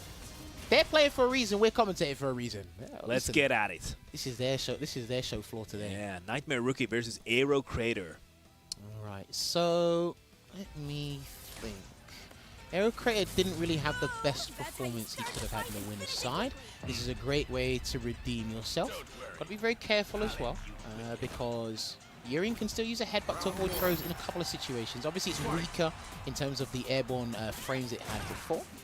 Crouching medium kick lingers out there a little bit longer because it's got more recovery. I think it's got a bigger hurt box. I can't quite remember what that nerf was.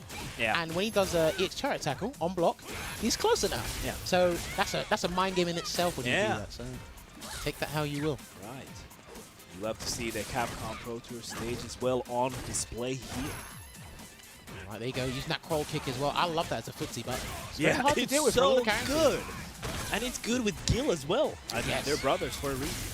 Oh, great anti-air. Nightmare Rookie actually displayed some great anti-airs in the last set as well. Nice. Oh, wow. Do you know what? I like that he had the meter because he wasn't sure what he wanted to do, and he did that against Xeno earlier today on stream, and it worked out, and it got him the round here against Aero Crater. What a round. Showing good stuff. Bad he matchup? Was the top 8. Bad matchup. That's what Duchastic said. Yeah. That's what Duchastic said. Yeah. Oh, yeah. True. Oh, great buffer. Bro, can he get a sneaky throw for the stun, or he's going to play it safe? There's a bolt charge, Hail Mary bolt charge out of there. Another clap for the pressure. Okay, now you got to... Oh, I was going to say, now you got to block, but he just goes for the EX headbutt. Interrupts, there's a V shift, not going to commit to the break just in case. Yeah. Oh, great anti-air. Oh, goes for the EX headbutt once again, feeling feisty, but Aero Crater did not bite, but it doesn't matter. Ooh, yeah, that's a lot of you know damage. what? He had V-trigger. Yeah.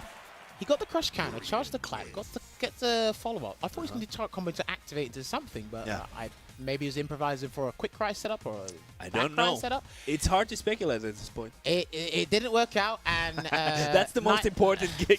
Nightmare Rookie just said, I don't know what this is, but I'm just going to hold up back and just go.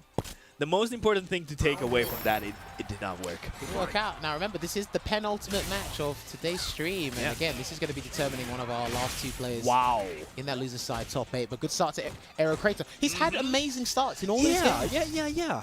I feel like Aerocrator just needs to push the offense a little bit more. There we go. I think he's just very vigilant towards his approach. Yeah. Maybe a little bit too hesitant. Well, I think he's unsure if these resets are going to work, but they're working out this round. Yeah, I mean, just keep doing them until they stop working. That's fine. Take that, V-shift, no break, just in case with the mirror. Yeah, that was good. Up again. And the command grab. Great round for Aerocrator. Now, this is more like the Laura we need to see here if Aerocrator wants to win and move on to the top 8. Fantastic turnaround. Hopefully, that's the pivotal moment for Aerocrator. Wow, yes! Stopping the indignant Thunder Charge. Yeah, you called out those, like, the need to use that EX Bolt charge a little bit more. Like, these Laura players need to use that. It's a fantastic tool. I'm telling you, what grinds my gears about people who have moves like that is you use them at random times where you should use them, you don't use them. Yeah. Now that you said it out loud, it grinds my gears as well. Sunset wheel or hold back? He's going to hold back. There you go. Oh, yeah. Oh, he missed it. No, he didn't want the Thunderclap to connect, that's why. Yeah. And the H is take the grab, trust me, take the grab. I said take the grab. No, he misses the follow-up and gets anti-aired. But he just doesn't. He might lose this. He might lose this. No. Oh, no. Oh, no. That's going to be it. The mirror. What's the mirror? Put it out. What a round. Nightmare Rookie. Just showing that he's a complete nightmare. It's not over yet. He's still got it. No. It's not over yet.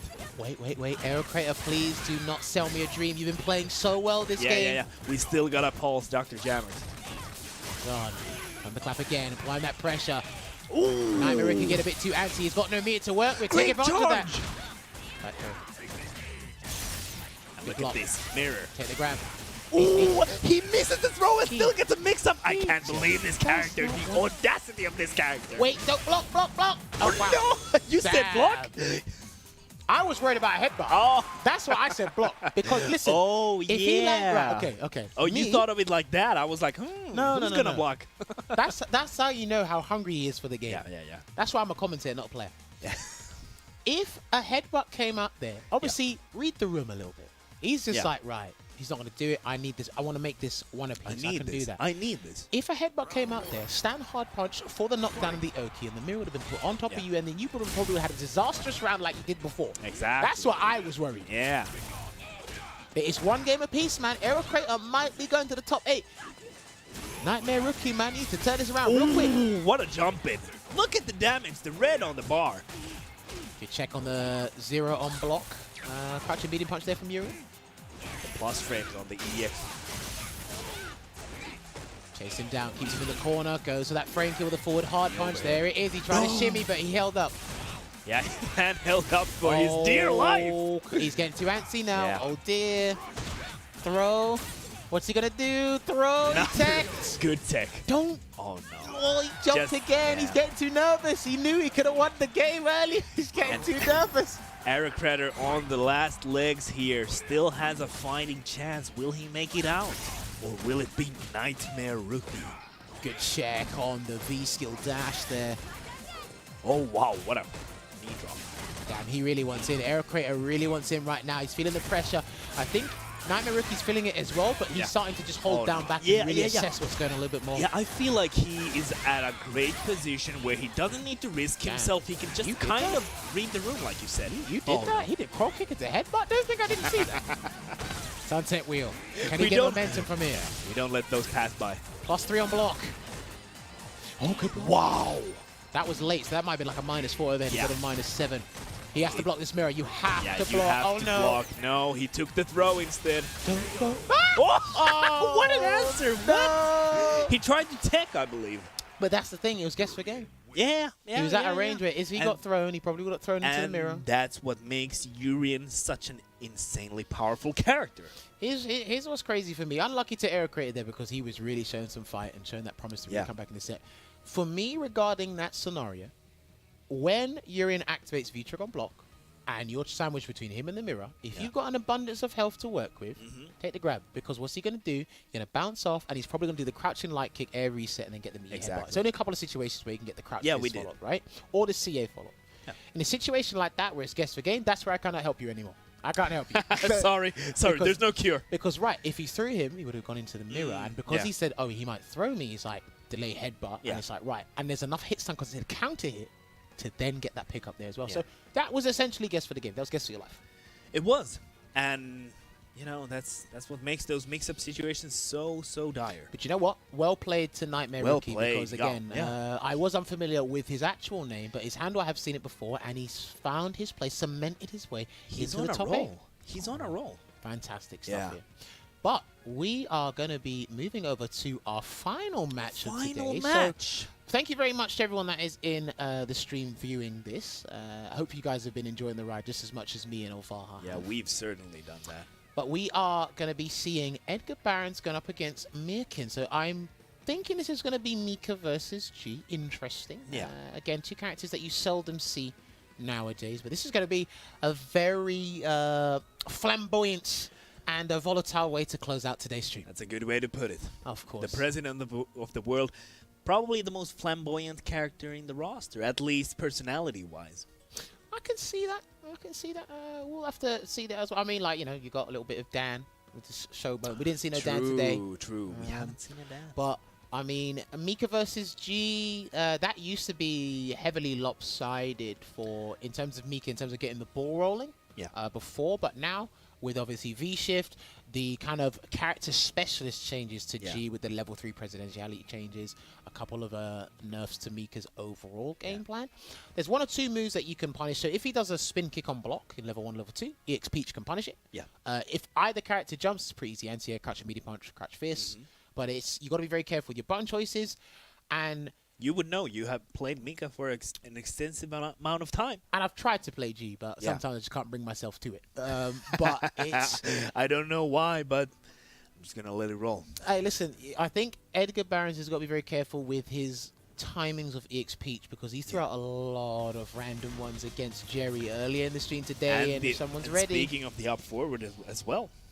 We're going to have to see if Mirkin is going to be ready for those situations because, let's face it, G doesn't have the best defensive options, so that's going to be something that Mika is going to be looking out to take advantage of. You'd be very surprised how much knowledge you can get from your opponent by holding up forward, as he did at round start. He just held up forward. This guy's brilliant. This guy just, like, even though he's in the losers right now, he just doesn't hold. Oh, yeah, there we go. We're going to see the mix-up. Time to guess. Alright, so he's going to play it safe at the moment. Again, he is just going to hold up forward. No one is going to anti this man today, especially at that cross-up angle as well. Can he get the stun? He will. Will it blend President of the World edition? Oh, I would have...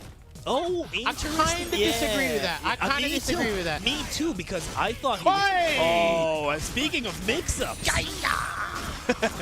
Oh no, you are going to regret that. He said, hold on, let me show you a real gimmick into a command grab throw break there. He's going to call the steel chair. That was a brilliant anti-air. That was fantastic. Snuffed out the neutral jump. Just in case Mirkin was looking for the crouch fist activated. You know what? I'm 10 steps ahead of you, baby. Yeah. Damn. He's come here to play. Yeah, that was some big brain activity. Oh, great air-to-air. We haven't seen that jumping jab. No, he put himself in the corner. Not what you want to do against the president of the world. Yeah. You don't want this man facing you in the corner. Okay, wake up. Oh. Smash over into G barrier, level up. He's level 3 now. Gets the O key, and he's... Now you're going to see a specific combo for level 3. Let's see what you got. Let's go. Yep, there you go. Those are the new buffs that G received. So yeah, if you want the level 3 smash over, smash under, and spin kick to come out, you've actually got to use the heavy buttons. Exactly. That's how you get those level 3 moves. If you do the light or medium versions now, you only get the level 2 properties. Pretty interesting change. I actually like that. Yeah, I like that a lot because it adds a lot of flair to this character. But Edgar Barons looking like in a pinch Dude, here. he's probably won this match. He's level 3. Yeah. Oh, I say that. Hold on. Never mind, Mika is really good at mixing you up. All right, he gets a knockdown now. Yeah, reduces that's the level to level 2. Invaluable knockdown. No, anti-air. You press light kick. Whoa, okay. Okay, level 3 again. You just throw Pepper away with the fire. Whoa! Yo! I've never seen that. I've actually never seen that Me before. neither. Oh, but Nadeshko! What a dodge Not on dead yet. Nadeshko! Not dead yet. Yeah, but did you see how he completely neutralized Dude, Nadeshko? don't throw away the game now. Oh, no. Guess what game? I From don't the know. top You're going to row. grab it, but you're going to grab it. Ah! He's going to get the plus frame. Oh, wow! That was the... Oh, he's not dead. Why did you do that dead? super? What? Edgar Barons! Dude. What a first game! These Mika! guys are you two players are bonkers. Now you lot are wilding. Looking straight at the camera, it's like, you're out of your mind! So, I'm gonna say it here. A lot of people are very inexperienced against one of Mika's new changes with the second steel chair freezing time. So everyone's just going to V-reverse. Let's just say that. I would not be ready for that. That is the worst V-reverse you could ever do in your life. The fact that he didn't do it for Rainbow Typhoon, he went for another Brimstone. He said, nah, I'm doing it for the peoples at home. Never guess. Oh, yeah, just do it for the flavor. These people are wilding. And the thing is, he jumped because he knew that Mika probably wanted to chip him. Yeah, you know what? I'm thinking Edgar is definitely... He's got a brain that's as big as the 9 galaxies. This guy's got a big brain in there. Yeah. I like that. Big brain. Oh, look at that, though. Completely neutralizing those drop kicks with the crouching jab. Merkin, not phased. If he gets to level 3, goes back to mid-screen and just throws the fireballs and is attentive towards a jump, in this matchup is free for G. Yeah. I personally feel that. Yeah. But because of Edgar's mindset, and it is Rainbow Mika, yeah. Get in. Yeah, that's what makes it even more dangerous. You're never out if you're playing I still think Mika. both of these guys are bonkers, though. Yeah, it takes a special kind of person to It takes go one to for know it. one. Yeah. Is he going to stun him? Oh, he woke up buttons. I respect it. Didn't respect the meat. That could have been a potential stun. And Can he go behind the V-shift? And he's there out. you go, the steel chair. Dude, look at that. That was a sick pickup. Yeah, that was so good. Oh, no. Oh, dear. Oh, he's stunned. That might be the game. Actually, no, there's more scaling on the throw stuns. Yeah, you need to mix this up. He's still alive. To mix up. Back throw, just back throw, back throw. Oh, okay, goes for the max damage, I believe. Oh, and look at that, just okay. Damn. These guys, they go. Barons. Hey, Edgar might make the top 8. Mikan, if you want to represent Poland in that top 8, you got to turn this around real quick because Edgar, he doesn't give a flying monkeys right now. He doesn't. All right, G Barry again. Counter hit confirmed. Can we get it? Guess for game. What's it going to be? Get your meaty on point. Oh, there it is. There we go. And even goes for the reset. I'll tell you what. No. I'll tell you what. Let's let this combo finish out. Yeah, he might even kill. No, it's not dead. Not dead yet. Not quite. Wake up super. That would have worked. Oh! No, he did the wrong thing. Oh! No! Even the perfect. So guess what, right? Yeah, okay, tell me. Against a couple of safe jumps or pseudo safe jumps, Mika's got a 3-frame super. Yeah. A Wake Up Super would have caught that jump. Yeah, true. And would have turned it around. But he did the V-shift, unfortunately, first. Hear me out. Yeah. Some people might think, wait, Mirkin did counter hit, stand, medium punch, to command grab. That's unnecessary. Not necessarily. When he does counter hit, stand, medium punch, that's +9 on hit. He's got 12-frame command grab. So that makes the command grab, a 3-frame command grab, legitimate in that scenario. Yeah, I think that's a legitimate scenario to do the command grab. That's true. I swear, I couldn't. If someone told me to do a first attempt against one of these, I wouldn't do it. I wouldn't do it. Yeah. Their brain process is out of this world right now. This is fantastic. I'm telling you. Do you know, I can't. What a way to finish this bracket. I did tell this was going to be the creme de la creme of today. Yeah. Just save the best for the last. Look at that, okay? The swing. He needs to steal chair. Wow, what? Why did you do that? Interesting. I'm telling you, people are wilding. And look at that, the steel chair coming into play here. Nice blocks. Yeah, great escape. The great escape. He has to block it out. Command grab might come very shortly if you stick. Oh, okay. He can sandwich him. And Dishko. Oh, he's going to get hit. No, this is actually going to be a very awkward thing to punish. Trust me. It is. This is going to be very awkward because he has to block it. Yeah, this is going to be so awkward. Oh, no, and he gets to convert off the situation and gets the grab. What did I tell you? I said, watch where he does XP. Yeah, you did. Because I'm telling you. And he did the throw. Oh, my God, this is brilliant. Oh, this is great. Fantastic. What a way to wrap this up. Edgar Barons. Remind me not to play either of these two in tournaments. These guys had scared the living daylight out of me. Yeah. This is fantastic. I wouldn't have this any other way. I will dodge these players in the future. Oh, yeah, I'm ducking. I tell the TO team in Discord, put me in loose I'm doing the bob-up. hold on. He's got him to the corner again. G barrier for that Oki. And Edgar Barons is not respecting his wake up. One more counter hit will do it. Oh, no. One more counter hit will do it. And that's probably it. No, gets the block. Gets the block. Look at the meter. Look at the resources on Edgar Barons. You steel chair, random steel chair. Oh, okay. And goes for the activation Just call probably. the steel chair randomly. Oh my goodness. No. Why? Oh my, no punish. Oh, and you hate to see that kind of an ending. Merkin takes it 2-1. Edgar Barons. We were waiting for the steel chair out of nowhere, but it didn't come out. As a former Mika player, yeah, all I'd like to say is when you know when something hits the fan, take that how you will. Okay. Just call in the steel chair. Cause that chaotic neutral. Exactly. Get them to think about your boy. Don't let them think about you. Call him your boy. And then, what was even worse, is my guy did a sweep right in your face, and he didn't do anything. Yeah. He was stuck with terror or something. But like Edgar Barons was so out of this world with some of these moves. Like, why didn't he just activate? Because that would have guaranteed at least a fighting chance, a guessing situation. He was just looking for that, maybe the V reversal or the block situation where he activates or... Here's the thing, right? You can even ask Tasty Steve this as well.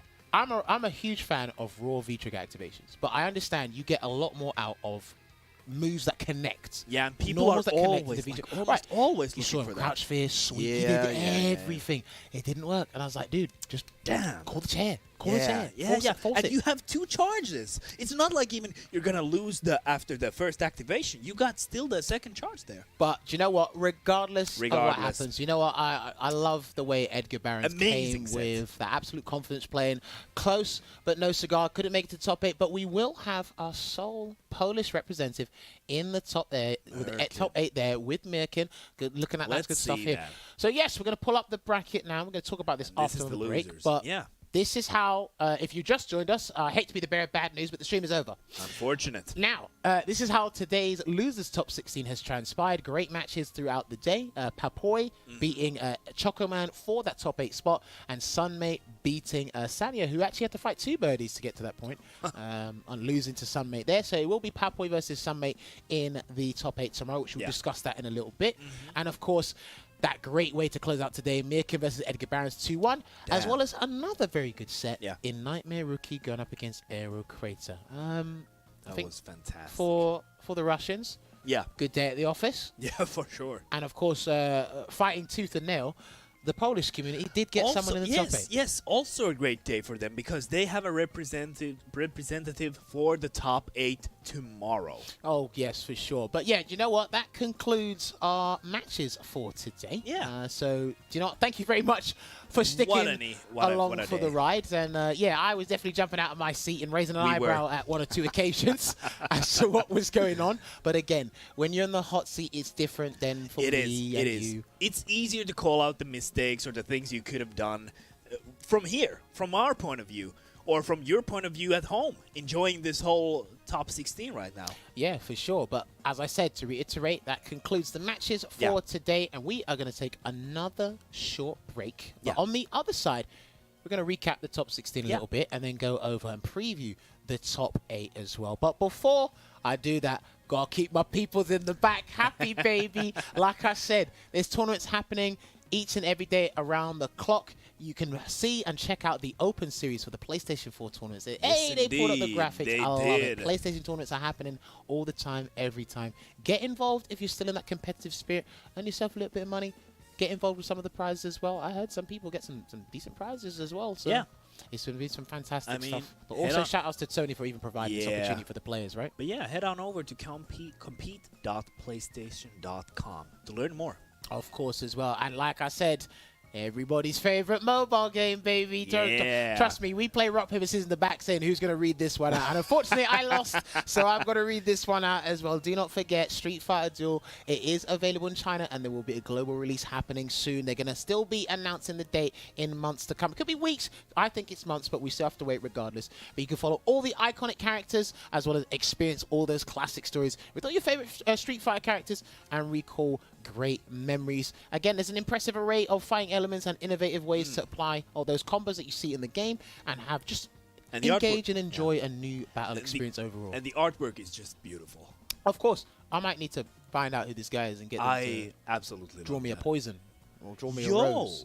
I'd pay money for that. Now Come there's on, an if you're doing idea. that, like, draw me some poison so I can frame it and hang it on my wall. But that's some brilliant stuff as well. Also, can we pull up the Breast Cancer Research Foundation graphic one more time so the people are aware of this? Thank you very much, Stream Team in the back. Like I said, there is going to be charity streams happening throughout this week. But as I said before, Capcom has partnered with the Breast Cancer Research Foundation to raise critical funds for life-saving research. Capcom even donated $25,000 US dollars, which is a great contribution to them. And for every time you guys donate, you can see 2 ways to donate to the cause. You can buy those limited costumes that are available for a limited amount of time for Chun-Li and Ryu. You can donate and the money goes towards the research funding, or you can donate directly through Tiltify, and there is a link below, capcom.us/BCRF, to find out more details on that. For every $50 donated, that will fund 1 hour of research. So if you can get involved and you can spare a little bit of money in these tough times, and it's tough for everybody financially and mentally as well, but if you can donate a little bit of change towards this cause, it will be absolutely much appreciated from us here on the commentary desk, as well as Capcom and even the Breast Cancer Research Foundation.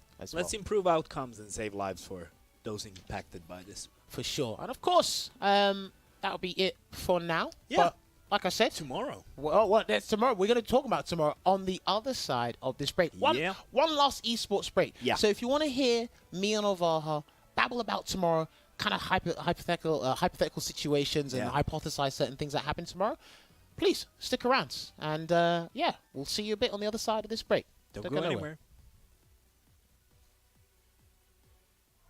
Time to fly, time to fly. Never give up, we won't retreat. The ones who stand after defeat. So fly, time to fly. Glory waits for those who fight.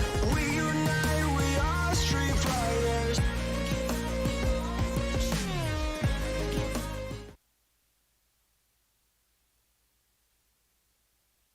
I wish that I could do something to help. Yes. I thought I had to do everything on my own. Me too. But I've made up my mind. That's good kung fu. I'll finish this! If we work at it together, anything's possible. Right. How about we get started? Yeah. Let's do it.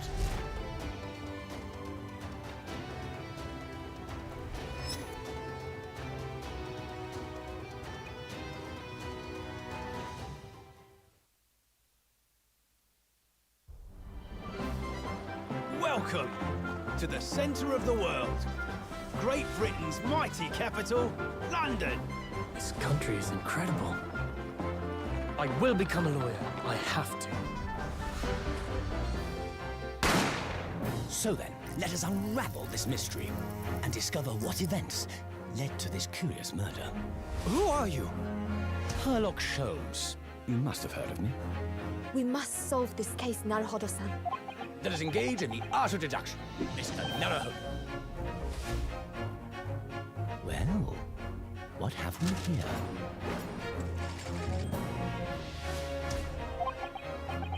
It would seem the truth is now tantalizingly close. The defense demands its right to a cross-examination.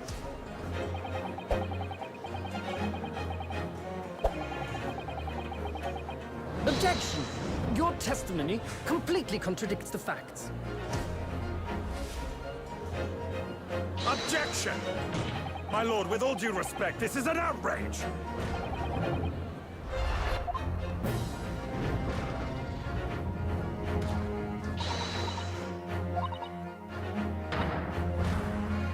You're the best lawyer in the world.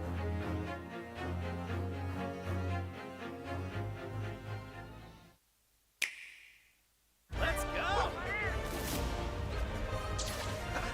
After it!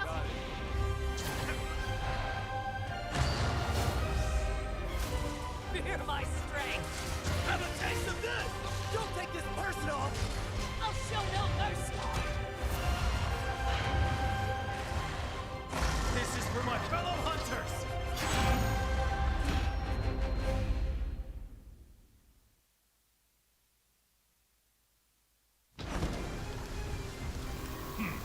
So it's you.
All right, everybody, and welcome back to today's CPT Online, featuring Eastern Europe and the Russian region. I have to break the news to you.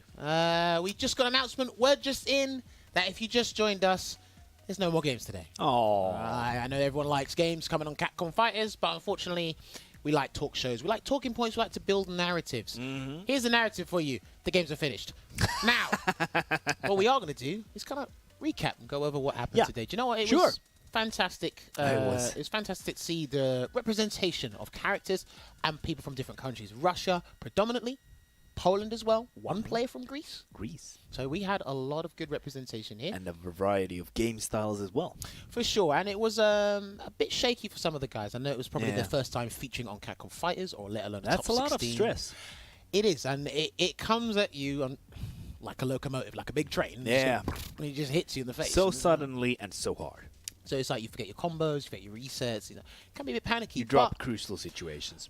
Emerging through that chaotic madness and greatness that we saw today, we do have our final 8 players for tomorrow. Yeah. So if the stream team can roll up that graphic so that people can see what to expect for tomorrow, this is how it's going to look. In the winner's side of the top 8, we're going to have Jerry from Greece, the lone representative, going up against Zoo. What a win for the community for Greece. Sure. Damn. Yeah, of course. He might have been the only person to enter from Greece in this tournament. Possibly. Regardless, he finds himself here in the top 8 and winner's side, a very favorable position, very beneficial to him to work with here. His opponent, though, Zoo, never heard of him before. Put on a good show today. Also, and using Akuma. Versus Jury. It's going to be an interesting matchup to see. Probably going to have to revise a couple of things tonight just to double check so we can keep an eye out for a couple of things here and there. But yeah, Jury versus Akuma, it's going to be a pretty interesting matchup for tomorrow, one that we rarely see of course, with both the characters this season. The other side of winners semi-final, again, is another highly anticipated match. He fought Jamie TTM versus Sunmate was a highly anticipated match. Yeah. Also highly predicted winner of this bracket. It only gets better from here. Now, I think Duchastic never actually featured in the Intel World Open. I could be mistaken there. I don't remember him in the closed qualifiers, and I don't remember him in the regional finals. Yeah. I remember definitely close qualifiers. I remember. Okay. I'd have to double check that on my knowledge there, but Duchastic versus Jamie TTM, Honda versus you, and I can see that happening unless Jamie wants to bring out another character in terms of comfortability in this matchup. It is first to 3 territory now. It is. So it's going to be different. Like I said, that matchup there, this is early. I'm going to repeat myself tomorrow, but whoever wins that match might take the tournament. It's going to be a huge win, even though the bracket is still ongoing, regardless. Of course. And obviously, if we drop down below a little bit there into the losers side, we're going to have another very interesting match. Judging off the performance I've seen today, damn, Mirkin got up against Nightmare Rookie. G versus Urian. Tall boys. I think I see that a fair bit with Sakanoko and Tokido playing that matchup at high level for Street Fighter League. Outside of that, I don't really see it in a lot of other regions because you don't find a G player. Yeah, like G players really scarce these days. Well, surprisingly, I wonder why. Can't be triggered. I mean the characters.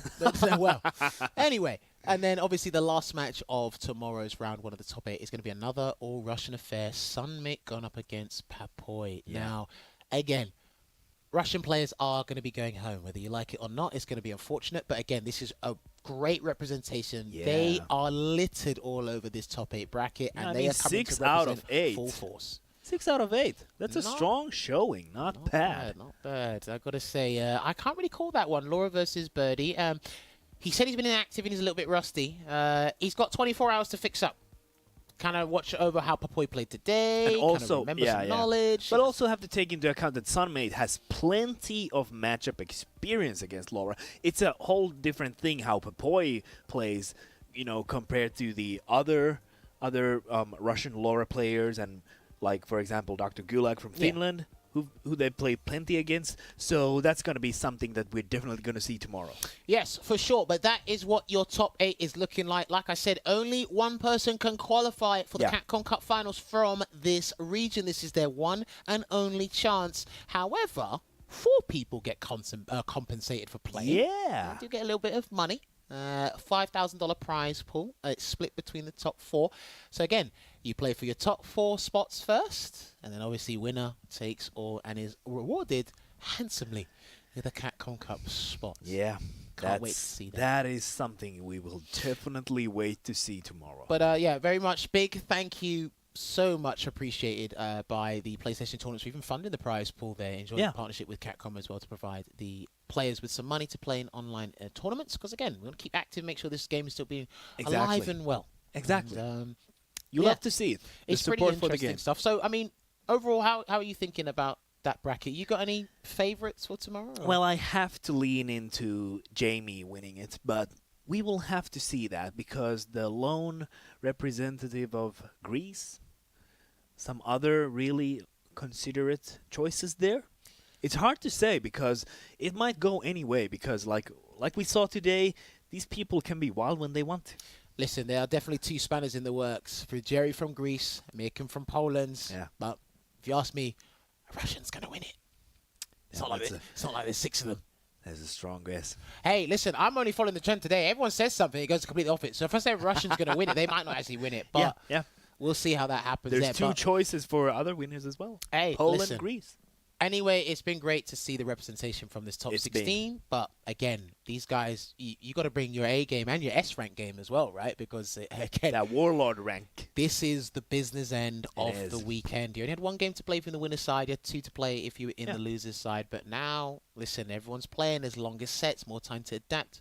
There's a lot riding on the line for these guys here. But overall, hopefully you enjoyed our final thoughts and the closing moments of today. Make sure you tune in tomorrow. Same time that we start this stream today. There will be a pre-show with Brian F. and Rob TV before you come to myself on Ovaha for the top 8. Like we said, there will be a winner going to the Capcom Cup.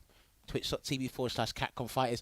This stream today will be having a rerun if you have missed the whole thing, or you can catch the archives on the YouTube channel as well. But before we go, there's a couple of things I want to talk about as well. One of them being, if you're still hungry from CPT action, Street Fighter League is still happening. Season 4 Street Fighter League is happening right now. 2 weeks of Street Fighter League Season 4 are on the YouTube channel right now. You can go check those out. Head on over to Capcom Fighters on there, and new episodes are released every Thursday at 4 p.m. PDT. You hear all the teams and all the players that were involved talking about it and building up to that moment. What a treat. And if you don't want to watch the whole stream as a lump sum, like in terms of 2 hours and the 2 hours and a half.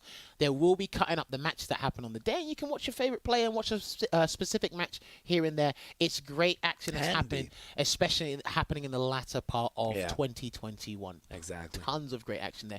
And of course, one final time for today before I repeat it 20 more times for tomorrow. The Breast Cancer Research Foundation. We got to talk about these guys and highlight these guys as much as we can. Like we said, Capcom has partnered with these guys to raise critical funds for life-saving research. As I said before we went to the break, these guys have donated $25,000 and you too can help contribute to the cause. There's 2 ways that you can do it, and they're on your screens once again. You can purchase these limited edition costumes, limited time. I believe it's from October 12th to November 12th. You have the opportunity to buy these costumes. Keep that in mind. And the money does go towards research funding for these guys. Yeah. And of course, there's another way we can donate directly through Tiltify. More information on that, please head on over to capcom.us/BCRF. That is the abbreviation of the Breast Cancer Research Foundation. And of course, for every $50 donated, that will fund 1 hour of research. And do not forget as well, after this week, even after our show that we do on Mondays on Capcom Fighters known as Sets, hopefully you can join us on that Monday as well for this week coming up. There will be a bunch of your favorite content creators and streamers that will be streaming some Street Fighter V and talking about the BCRF as well and how you can get involved. And you're going to be enjoying your streamers playing some Street Fighter V as well. Now, I believe that concludes today. So I think we've done all that we could to make people enjoy today and look forward to tomorrow, like we said. Yeah, we hope you've enjoyed as much as we have enjoyed, because we had a lot of fun doing this. Same time, same place, same channel. It's a date. You can't back out of it. Right, I want you to come back tomorrow on twitch.tv/Capcom Fighters, and we're going to determine a winner from the Eastern European region as well as Russia. Somebody's going to take it. Don't know who. It could be somebody. I don't know who. But I'm not alluding to anything. But have you got any last words before we close out the stream tonight? First of all, I'm just going to keep repeating myself. I had a lot of fun. These players are fantastic in their own right. We got to see a variety of characters, a variety of game styles, and I want to show some love also to the support we've received as well for our work and the players as well. So thank you so much for all your support. Big thank you to the guys over in America Blue Coast for providing us with the stream solutions as well as visual platform to making sure we can make sure all ends meet. Shout out to all the viewers at home for tuning in. Make sure you give us a follow at HCJammers on Twitter, at Overham on Twitter as well. But hey, listen, we got homes to go to. We got things to be getting on with. We'll see you tomorrow. Take care. Signing off.